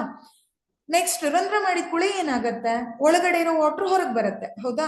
ಹೇಗ್ ಬರುತ್ತೆ? ಎಲ್ಲಾ ರಂಧ್ರಗಳಲ್ಲೂ ಏನ್ ಬರುತ್ತೆ, ಸೇಮ್ ಅಮೌಂಟ್ ಅಲ್ಲಿ ಅಥವಾ ಸೇಮ್ ದಿಕ್ಕಲ್ಲಿ ಏನಾಗತ್ತೆ, ಈ ದ್ರವ ಹೊರಗಡೆ ಬರುತ್ತೆ. ಅಂದ್ರೆ ದ್ರವಗಳಲ್ಲಿ ಒತ್ತಡ ಏನಾಗಿದೆ ಅಂತ ಅರ್ಥ, ಎಲ್ಲಾ ದಿಕ್ಕುಗಳಲ್ಲೂ ಸಮನಾಗಿದೆ ಅನ್ನೋದನ್ನ ಇದು ತೋರಿಸುತ್ತೆ. ಇದು ಫಸ್ಟ್ ಎಕ್ಸಾಂಪಲ್, ಫಸ್ಟ್ ಕ್ಯಾರೆಕ್ಟರಿಸ್ಟಿಕ್, ಆಯ್ತಾ? ದ್ರವದಲ್ಲಿ ಒತ್ತಡವು ಎಲ್ಲಾ ದಿಕ್ಕುಗಳಲ್ಲೂ ಸಮನಾಗಿರುತ್ತೆ. Pressure is acts equally in all directions ಅಂತ ಹೇಳ್ತೇವೆ. ಇದು first characteristic. Then second one, ಆಳದೊಂದಿಗೆ ಹೆಚ್ಚಾಗುತ್ತದೆ, ಇನ್ಕ್ರೀಸಸ್ ವಿತ್ ಡೆಪ್ತ್ ಅಂತ ಹೇಳ್ತೇವೆ. ನೀವು ದ್ರವದೊಳಗೆ ಆಳಕ್ಕೆ ಹೋದಂತೆ ಇಲ್ಲಿ ಏನಾಗತ್ತೆ, ದ್ರವದಲ್ಲಿ ಆಳಕ್ಕೆ ಹೋದಂತೆ ಹೆಚ್ಚು ಹೆಚ್ಚು ಒತ್ತಡ ಉಂಟಾಗತ್ತೆ ಅನ್ನೋದು ಇದರ ಅರ್ಥ. The deeper you go into a liquid, the more liquid is above you, leading to increase the pressure. ನೋಡಿ, ಇಲ್ಲಿ ಇದರ ಅರ್ಥವನ್ನ ನಾನು ಹೇಳ್ತೇನೆ. ಅಂದ್ರೆ ಇಲ್ಲಿ ಆಳ ಹೆಚ್ಚಾಗ್ತೋದಂಗೆ ದ್ರವಗಳಲ್ಲಿ ಒತ್ತಡ ಕೂಡ ಹೆಚ್ಚಾಗತ್ತೆ ಅನ್ನೋದನ್ನ ನಾವು ಇಲ್ಲಿ ಈ ಚಟುವಟಿಕೆ ಮೂಲಕ ನೋಡ್ಬೋದು. ಇಲ್ಲಿ ಏನ್ ಮಾಡ್ತೇವೆ ಅಂದ್ರೆ, ಬೀಕರ್ ಇದೆ ಅಥವಾ ಒಂದು ಪ್ಲಾಸ್ಟಿಕ್ ಲೋಟ ಅಂತ ಇಟ್ಕೊಳ್ಳಿ. ಇಲ್ಲಿ ಫುಲ್ ನೀರ್ ತುಂಬಿದಾವೆ, ಆಯ್ತಾ? ಒಂದು ಪ್ರಮಾಣದಲ್ಲಿ ನೀರಿದೆ. ನೆಕ್ಸ್ಟ್ ಅಲ್ಲಿ ಬೇರೆ ಬೇರೆ ಎತ್ತರಗಳಲ್ಲಿ ಏನ್ ಮಾಡಿದ್ದೇವೆ, ನಾವು ಹೋಲ್ ಅನ್ನ ಮಾಡಿದ್ದೇವೆ, ಆಯ್ತಾ? ಹೋಲ್ ಮಾಡಿದ ಕೂಡಲೇ ಏನಾಯ್ತು, ಈ ಒಳಗಡೆ ಇರೋ ನೀರು ಹೊರಗೆ ಬಂತು, ಹೌದಾ? ಈ ಹೋಲ್ಗಳ ಮೂಲಕ ಹೊರಗೆ ಬರುತ್ತೆ. ಅದು ಹೊರಗೆ ಬರೋ ಪ್ರಮಾಣ ಹೇಗಿರುತ್ತೆ ಅಂದ್ರೆ, ಇಲ್ಲಿ ಆಳದಲ್ಲಿ ಅತಿ ಕೆಳಗಡೆ ಡೆಪ್ತ್ ಅಲ್ಲಿ ಏನಿದೆ ಅಲ್ವಾ, ಅದು ಜಾಸ್ತಿ ಪ್ರೆಷರ್ ಅಲ್ಲಿ ಬರುತ್ತೆ, ಅಂದ್ರೆ ಮುಂದೆ ಕಾಣಿಸ್ತಾ ಇದೆಯಾ ಹೀಗೆ. ನೆಕ್ಸ್ಟ್ ಅಲ್ಲಿ ಹೈಟ್ ಜಾಸ್ತಿ ಆದಂಗೆ ಏನಾಯ್ತು, ಇಲ್ಲಿ ಇದರದ್ದು ಪ್ರೆಷರ್ ಕಡಿಮೆ ಆಯ್ತು, ಅಂದ್ರೆ ಆಳದಲ್ಲಿ ಇಲ್ಲ, ಮೇಲ್ ಹೋಯ್ತು ಈಗ, ಹೌದಾ? ಹಾಗೆ ಮತ್ತು ಮೇಲ್ ಹೋದ್ರೆ ಮತ್ತು ಪ್ರೆಷರ್ ಕಡಿಮೆ ಆಗತ್ತೆ ಅನ್ನೋದನ್ನ ನಾವು ಈ ಆಕ್ಟಿವಿಟಿ ಮೂಲಕ ಹೇಳ್ಬಹುದು. ಹಾಗಾದ್ರೆ ಅರ್ಥ ಏನು? ನೀರಲ್ಲಿ, ಈಗ ನೀರಲ್ಲೇ ಕನ್ಸಿಡರ್ ಮಾಡಿ, ನೀವು ಈಜ್ತೀರಾ ಅಲ್ವಾ, ಈಜುಕೊಳದಲ್ಲಿ ಈಜ್ತೇವೆ, ಸ್ವಿಮ್ಮಿಂಗ್ ಪೂಲ್ ಅಥವಾ ಬೇರೆ ಕಡೆ, ಅಲ್ಲಿ ಹೇಳ್ತಾರೆ ಆಳಕ್ಕೆ ಹೋಗ್ಬೇಡಿ, ಡೇಂಜರ್ ಅಂತ ಹೇಳ್ತೇವೆ. ಯಾಕೆ? ಅಲ್ಲಿ ಒತ್ತಡ, ಸೆಳೆತ ಜಾಸ್ತಿ ಇರುತ್ತೆ, ಅಲ್ಲಿ ಅಪಾಯ ಆಗೋ ಸಂಭವ ಇರುತ್ತೆ ಅನ್ನೋದನ್ನ. ಅಂದ್ರೆ ಒತ್ತಡ ಏನಿದೆ, ದ್ರವಗಳಲ್ಲಿ ಆಳಕ್ಕೆ ಹೋದಂತೆ ಒತ್ತಡ ಏನಾಗ್ತಾ ಹೋಗುತ್ತೆ, ಹೆಚ್ಚಾಗ್ತಾ ಹೋಗುತ್ತೆ ಅನ್ನೋದನ್ನ ಈ ಕ್ಯಾರೆಕ್ಟರಿಸ್ಟಿಕ್ ಹೇಳುತ್ತೆ. ಹಾಗಾದ್ರೆ ಮೂರನೆಯದು, ದ್ರವವು ಪಾತ್ರೆಯ ಗೋಡೆಗಳ ಮೇಲೆ ಒತ್ತಡವನ್ನ ಬೀರುತ್ತೆ. ಇದು ಏನ್ ಬೀರುತ್ತೆ? ಪಾತ್ರೆಯ ಗೋಡೆಯ ಮೇಲೆ. ಹೇಗೆ? Liquids exert pressure on the walls of the container ಅಂತ ಹೇಳ್ತೇವೆ. ನೋಡಿ, ಇಲ್ಲಿ ಈ ಆಕ್ಟಿವಿಟಿಯ ಮೂಲಕ ಎಕ್ಸ್ಪ್ಲೇನ್ ಮಾಡ್ತೇನೆ. ಇಲ್ಲಿ ಈಗ ಬಾಟಲ್ ಇದೆ, ಆ ಬಾಟಲ್ ಅಲ್ಲಿ ನೀರನ್ನ ತುಂಬಿದ್ದೀರಾ, ಆಯ್ತಾ? ನೆಕ್ಸ್ಟ್ ಅಲ್ಲಿ ಒಂದು ಬಲೂನ್ ಅನ್ನ ಅದರ ಒಂದ್ ಎಂಡ್ ಅಲ್ಲಿ ಫಿಕ್ಸ್ ಮಾಡಿದ್ದೇವೆ, ಒಂದು ಹೋಲ್ ಇದೆ ಇಲ್ಲಿ, ಅಲ್ಲಿ ಫಿಕ್ಸ್ ಮಾಡಿದ್ದೇವೆ, ಆಯ್ತಾ? ನೆಕ್ಸ್ಟ್ ಅಲ್ಲಿ ನೀರನ್ನು ತುಂಬಿದ್ದೀರಾ ಅಲ್ವಾ, ಇಲ್ಲಿ ಹೋಲ್ ಮಾಡಿ ಬಲೂನ್ ಅನ್ನ ಫಿಕ್ಸ್ ಮಾಡಿದ್ದೇವೆ. ಈ ಹೋಲಿನ ಮೂಲಕ ಏನಾಗತ್ತೆ, ನೀರು ಈ ಬಲೂನ್ ಒಳಗಡೆ ಹೋಗ್ತಾ ಇದೆ, ಆಯ್ತಾ? ಹೋಗ್ತಾ ಹೋಗ್ತಾ ಹೋಗ್ತಾ ಇದು ಏನಾಗತ್ತೆ, ಬಲೂನು ಎಕ್ಸ್ಪಾಂಡ್ ಆಗ್ತಾ ಹೋಗುತ್ತೆ. ಯಾಕಂದ್ರೆ ಈ ಬಲೂನಿನ ಸುತ್ತಲೂ ಅದರ ಗೋಡೆಯ ಮೇಲೆ ಏನಾಗ್ತಾ ಇದೆ, ಒತ್ತಡ ಬೀರ್ತಾ ಇದೆ. ಈ ದ್ರವ ಏನಾಗತ್ತೆ, ಅದರ ಗೋಡೆಯ ಮೇಲೆ ಒತ್ತಡವನ್ನ ಬೀರುತ್ತೆ. ಅದಕ್ಕಾಗಿ ಏನಾಗತ್ತೆ, ಇಲ್ಲಿಂದ ಈ ಬಾಟಲ್ ಇಂದ ಈ ರಂಧ್ರದ ಮೂಲಕ ಏನ್ ಈ ಬಲೂನಿಗೆ ನೀರ್ ಹೋಗ್ತಾ ಇದೆಯೋ ಅದು ಜಾಸ್ತಿ ಪ್ರಮಾಣದಲ್ಲಿ ಹೋದಾಗೆ ಇದು ಜಾಸ್ತಿ ಏನಾಗ್ತಾ ಹೋಗುತ್ತೆ, ಹಿಗ್ಗುತ್ತಾ ಹೋಗುತ್ತೆ. ಅಂದ್ರೆ ಅರ್ಥ, ಈ ಬಲೂನಿನ ಗೋಡೆಯ ಮೇಲೆ ಒತ್ತಡ ಬೀರ್ತಾ ಇದೆ ಈ ಲಿಕ್ವಿಡ್ ಅನ್ನೋದು ಇದರ ಮೀನಿಂಗ್. ಇದು ನೆಕ್ಸ್ಟ್ ಕ್ಯಾರೆಕ್ಟರಿಸ್ಟಿಕ್. ನೆಕ್ಸ್ಟ್ ಒನ್, ಎತ್ತರದೊಂದಿಗೆ ಒತ್ತಡ. ಹಾಗಾದ್ರೆ ಹೈಟಿಗೆ ಹೇಗೆ ರಿಲೇಶನ್ಶಿಪ್ ಇದೆ ಎತ್ತರದೊಂದಿಗೆ? ದ್ರವದ ಎತ್ತರ ಅಥವಾ ಆಳ ಹೆಚ್ಚಾದಂತೆ ಆ ಹಂತದಲ್ಲಿ ಒತ್ತಡ ಕೂಡ ಹೆಚ್ಚಾಗತ್ತೆ ಅನ್ನೋದನ್ನ ನಾವು ಹೇಳ್ತೇವೆ. The greater the height of the liquid, the greater the pressure exerted at that point. ನೋಡಿ, ಇಲ್ಲಿ ಬೇರೆ ಬೇರೆ ಎತ್ತರದಲ್ಲಿ ನಾವೇನ್ ಮಾಡಿದ್ದೇವೆ, ಟ್ರಾನ್ಸ್ಪರೆಂಟ್ ಪೈಪಿಗೆ ಕೆಳಗಡೆ ಒಂದು ಬಲೂನ್ ಅನ್ನ ಫಿಕ್ಸ್ ಮಾಡಿದ್ದೇವೆ. ಆ ಪೈಪಿನ ಎತ್ತರ ಬೇರೆ ಬೇರೆ ಇದೆ, ಆಯ್ತಾ? ಸೊ ಅಲ್ಲಿ ಒಳಗಡೆ ನೀರ್ ತುಂಬ್ತೇವೆ. ನೀರ್ ತುಂಬಿದಾಗ ಈಗ ಹೈಟ್ ಇದು 2 ಸೆಂಟಿಮೀಟರ್ 2 ಮೀಟರ್ ಇತ್ತು ಅಂತ ಇಟ್ಕೊಳ್ಳಿ, ಇಷ್ಟು ಉಬ್ಬಿದೆ ಬಲೂನ್, ಆಯ್ತಾ? ನೆಕ್ಸ್ಟ್ ಅಲ್ಲಿ ನಾನು ಏನ್ ಮಾಡಿದೆ, ಹೈಟ್ ಒಂದು 5 ಮೀಟರ್ಗೆ ಇನ್ಕ್ರೀಸ್ ಮಾಡಿದೆ. ಆಗ ಏನಾಯ್ತು, ಮತ್ತೆ ಇಲ್ಲಿ ಹಿಗ್ಗಿದ್ದಕ್ಕಿಂತ ಜಾಸ್ತಿ ಬಲೂನು ಇಲ್ಲಿ ದೊಡ್ಡ ಆಯ್ತು, ಹೌದಾ? ನೆಕ್ಸ್ಟ್ ಅಲ್ಲಿ ಹೈಟ್ ಮತ್ತು ಜಾಸ್ತಿ ಮಾಡಿದೆ, h=7 ಮೀಟರ್ ಮಾಡಿದೆ ಅಂತ ಇಟ್ಕೊಳ್ಳಿ. ಆಗ ಇಲ್ಲಿ ಸೆಕೆಂಡ್ ಇಮೇಜ್ಗೆ ಕಂಪೇರ್ ಮಾಡಿದ್ರೆ ಅದಕ್ಕಿಂತ ಜಾಸ್ತಿ ಆಯ್ತು. ಯಾಕೆ ಜಾಸ್ತಿ ಆಯ್ತು ಅಂದ್ರೆ ಎತ್ತರದಲ್ಲಿ ನೀರಿನ ಪ್ರಮಾಣ ಹೆಚ್ಚಿರುತ್ತೆ, ಹಾಗಾಗಿ ಇಲ್ಲಿ ಒತ್ತಡ ಕೂಡ ಏನಾಗತ್ತೆ, ಹೆಚ್ಚಾಗ್ತಾ ಹೋಗುತ್ತೆ ಅನ್ನೋದನ್ನ ನಾವಿಲ್ಲಿ ನೋಡ್ತೇವೆ. ಸೊ ಇದಿಷ್ಟು ಕಾನ್ಸೆಪ್ಟ್. ನೆಕ್ಸ್ಟ್ ಒಂದು, ಸಾಂದ್ರತೆ ಮತ್ತು ಗುರುತ್ವಾಕರ್ಷಣೆ. ಹಾಗಾದ್ರೆ ಪ್ರೆಷರ್ ಅನ್ನೋದು it depends upon the density and the acceleration due to gravity ಅಂತ ಹೇಳ್ತೇವೆ. ಡೆನ್ಸಿಟಿ ಅಂದ್ರೆ ಏನು ಗೊತ್ತಿದೆ ನಮ್ಗೆ, ಹೌದಾ? ಬೇರೆ ಬೇರೆ ದ್ರವಗಳ ಸಾಂದ್ರತೆ ಬೇರೆ ಬೇರೆ ಇರುತ್ತೆ. ಹೇಗೆ ಹೇಳ್ತೇವೆ, ನಿರ್ದಿಷ್ಟ ಪರಿಮಾಣದಲ್ಲಿ ದಟ್ಟವಾದ ದ್ರವವು ಹೆಚ್ಚಿನ ದ್ರವ್ಯರಾಶಿಯನ್ನು ಹೊಂದಿದ್ರೆ ಅದರಿಂದ ಏನಾಗತ್ತೆ, ಕಡಿಮೆ ದಟ್ಟವಾದ ದ್ರವಕ್ಕಿಂತ ಅದೇನಿರುತ್ತೆ ಆಳದಲ್ಲಿ ಹೆಚ್ಚಿನ ಒತ್ತಡವನ್ನು ಉಂಟು ಮಾಡುತ್ತೆ. ಅಂದ್ರೆ ಸಾಂದ್ರತೆ ಹೆಚ್ಚಿದ್ರೆ ಏನಾಯ್ತು, ಒತ್ತಡ ಕೂಡ ಹೆಚ್ಚಾಯ್ತು ಅಂತ ಹೇಳ್ತೇವೆ. ಗುರುತ್ವಾಕರ್ಷಣೆಯಿಂದ ಉಂಟಾಗುವ ವೇಗವರ್ಧನೆ, ಎಕ್ಸಲರೇಷನ್ ಡ್ಯೂ ಟು ಗ್ರಾವಿಟಿ. ಅಂದ್ರೆ ಇಲ್ಲಿ ದ್ರವವು ದ್ರವದ ಒತ್ತಡ ಸಾಂದ್ರತೆಯ ಜೊತೆಗೆ ಗುರುತ್ವಾಕರ್ಷಣೆಯ ಮೇಲೂ ಅವಲಂಬನೆ ಆಗಿರುತ್ತೆ. ಗುರುತ್ವಾಕರ್ಷಣಾ ಬಲವು ದ್ರವವನ್ನ ಏನ್ ಮಾಡತ್ತೆ, ಕೆಳಕ್ಕೆ ಎಳೆಯುತ್ತೆ, ಅದು ಬೀರುವ ಒತ್ತಡಕ್ಕೆ ಕಾರಣ ಆಗತ್ತೆ. ಬಲವಾದ ಗುರುತ್ವಾಕರ್ಷಣ ಹಾಕಿದ್ರೆ ಏನಾಯ್ತು, ಹೆಚ್ಚಿನ ಒತ್ತಡ ಉತ್ಪತ್ತಿ ಆಯ್ತು ಅಂತ ಹೇಳ್ತೇವೆ. ಇದು ಇದರ ಅರ್ಥ. ಹಾಗಾದ್ರೆ ಸಾಂದ್ರತೆ ಮತ್ತು ಗುರುತ್ವಾಕರ್ಷಣೆಯ ಮೇಲೂ ಕೂಡ ಏನಿದೆ, ದ್ರವದ ಒತ್ತಡ ಅವಲಂಬನೆಯಾಗಿದೆ. ಇದಿಷ್ಟು ದ್ರವದ ಒತ್ತಡ ಮತ್ತು ಅದರ ಗುಣಲಕ್ಷಣಗಳ ಬಗ್ಗೆ ಕಲ್ತಿದ್ದೇವೆ. ಕೊನೆಯದಾಗಿ ವಾತಾವರಣದ ಒತ್ತಡ ಹೇಗಿರುತ್ತೆ ಅಂದ್ರೆ ಇಲ್ಲಿ ಮೇನ್ ಆಗಿ ನಾವು ಏನ್ ಮಾಡ್ತೇವೆ, ಅನಿಲಗಳಲ್ಲಿ ಒತ್ತಡವನ್ನ ನೋಡ್ತೇವೆ. ಅಟ್ಮಾಸ್ಫಿಯರಿಕ್ ಪ್ರೆಷರ್ ಅಂತ ಹೇಳ್ತೇವೆ. What is this atmospheric pressure? ವಾತಾವರಣದ ಒತ್ತಡ ಅಂದ್ರೆ ಏನು ಅಂದ್ರೆ ವಾತಾವರಣ ಅಂದ್ರೆ ಏನು? ಭೂಮಿಯನ್ನು ಸುತ್ತುವರಿದ ಅನಿಲದ ರಾಶಿಯನ್ನ ನಾವೇನಂತ ಕರಿತೇವೆ? ವಾತಾವರಣ ಅಂತ ಕರಿತೇವೆ. The air all around us are called the atmosphere. ಇದು ನಮಗ್ ಗೊತ್ತಿದೆ, ಭೂಮಿಯನ್ನ ಸುತ್ತುವರೆದಿರೋ ಅನಿಲ. ಹೌದಾ? ಭೂಮಿಯ ಸುತ್ತ ಏನಿರುತ್ತೆ? ಗಾಳಿ ಇರುತ್ತೆ. ಗಾಳಿ ಅದು ಅನಿಲ. ಹೌದಾ? ಸೊ ಅದನ್ನ ನಾವು ವಾತಾವರಣ ಅಂತ ಹೇಳ್ತೇವೆ. ಹಾಗಾದ್ರೆ ಆ ವಾತಾವರಣದಲ್ಲಿ ಒತ್ತಡ ಹೇಗೆ ಕ್ರಿಯೇಟ್ ಆಗುತ್ತೆ? What is the meaning of atmospheric pressure? How it is created? Atmospheric pressure ಹೇಗೆ ಕ್ರಿಯೇಟ್ ಆಗುತ್ತೆ? The atmospheric air extends up to many kilometers above the surface of the earth. The pressure exerted by this air is known as atmospheric pressure. ಇದನ್ನ ನಾವು ವಾತಾವರಣದ ಒತ್ತಡ ಅಂತ ಹೇಳ್ತೇವೆ. ವಾತಾವರಣದ ಗಾಳಿಯು ಭೂಮಿಯ ಮೇಲ್ಮೈ ಮೇಲೆ ಬೀರುವ ಒತ್ತಡ. ವಾತಾವರಣದ ಸುತ್ತ ಗಾಳಿ ಇರುತ್ತಲ್ವಾ, ಅದು ಕೆಲವೊಂದು ಸಂದರ್ಭದಲ್ಲಿ ಭೂಮಿಯ ಮೇಲೆ ಏನ್ ಒತ್ತಡ ಬೀರುತ್ತೋ ಅದನ್ನ ನಾವೇನಂತ ಕರಿತೇವೆ? ವಾತಾವರಣದ ಒತ್ತಡ ಅಂತ ಹೇಳ್ತೇವೆ. ಇದು ಈಸಿ ಇದೆ. ಹೌದಾ? ಸೊ ಹಾಗಾದ್ರೆ ಹೇಗೆ ಒತ್ತಡ ಬೀರುತ್ತೆ ಅನ್ನೋದನ್ನ ಒಂದು ಆಕ್ಟಿವಿಟಿಯನ್ನ ತಗೊಂಡು ಎಕ್ಸ್ಪ್ಲೇನ್ ಮಾಡ್ತೇನೆ. ನೋಡಿ ಇಲ್ಲಿ, ಇದು ಒಂದು ರಬ್ಬರ್ ಮಟೀರಿಯಲ್ ಅಥವಾ ರಬ್ಬರಿಂದ ಮಾಡಿದ ಮುಚ್ಚು ಅಂತ ಇಟ್ಕೊಳ್ಳಿ. ಆಯ್ತಾ? ಕ್ಯಾಪ್. ಇದನ್ನ ನಾವೇನ್ ಮಾಡ್ತೇವೆ? ಪ್ರೆಸ್ ಮಾಡಿ ಸ್ಮೂತ್ ಸರ್ಫೇಸಿಗೆ ಅಥವಾ ಒಂದು ಏನಿದೆ ಟೈಲ್ಸ್ ಇದೆ, ಆ ಟೈಲ್ಸ್ ಮೇಲೆ ಈ ರಬ್ಬರ್ ಅನ್ನ ಏನ್ ಮಾಡ್ತೀರಾ? ಪ್ರೆಸ್ ಮಾಡಿ ಕುಳೋದು ಅಂಟ್ಕೊಳ್ಳುತ್ತೆ ಅಲ್ವಾ? ಸೊ ಗಟ್ಟಿಯಾಗಿ ಅಂಟ್ಕೊಳ್ಳುತ್ತೆ. ಇದನ್ನ ನೀವು ಮನೆಯಲ್ಲಿ ಮಾಡಿ ನೋಡ್ಬೋದು. ಅಂಟ್ಕೊಂಡು ನೆಕ್ಸ್ಟ್ ಅಲ್ಲಿ ಏನ್ ಮಾಡ್ತೀರಾ? ಅದನ್ನ ಎತ್ತೋದಿಕ್ಕೆ ಟ್ರೈ ಮಾಡಿ. ಈಸಿಯಾಗಿ ಎತ್ತೋದಕ್ಕೆ ಬರುತ್ತೆ ಅದು? ನೋ. ವೈ?